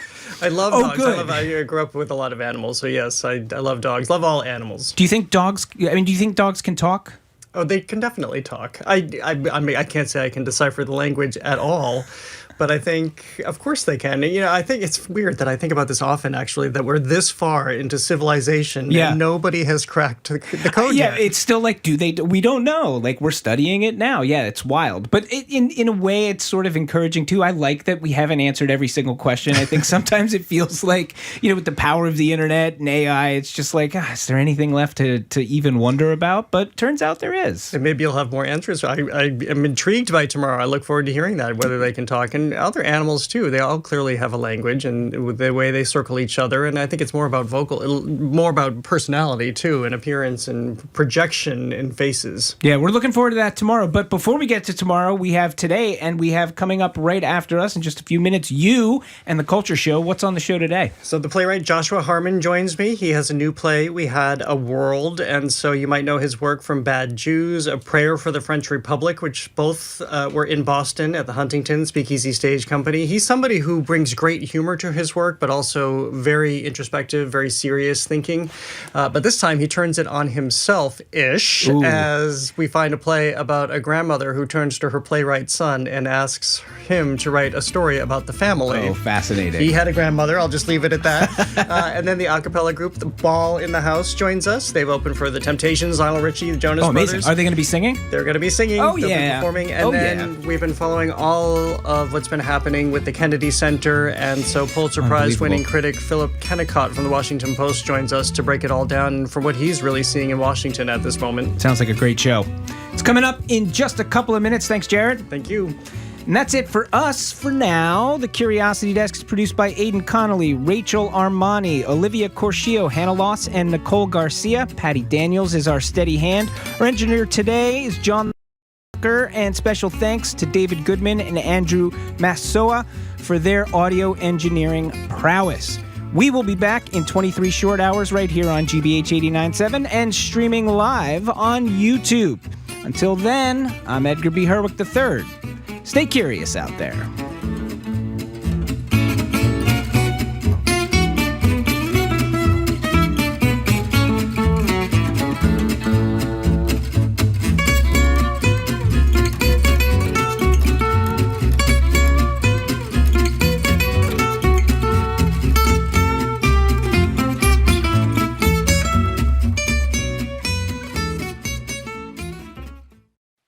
What's trending?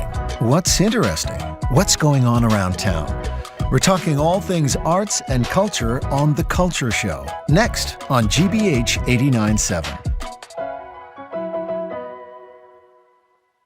Funding for our programs comes from you. And Bryant University, presenting the 29th Annual Women's Summit, Illuminating Values, Inspiring Action, on March 19th, featuring New York Times bestselling author Ellen Hildebrand. More at wsummit.bryant.edu. Henry Louis Gates Jr. explores the intersecting and diverging stories of Black and Jewish communities. Watch Black and Jewish America, An Interwoven History, tonight at 9 on GBH2. You're listening to 89.7 WGBH HD1 Boston. Online at GB.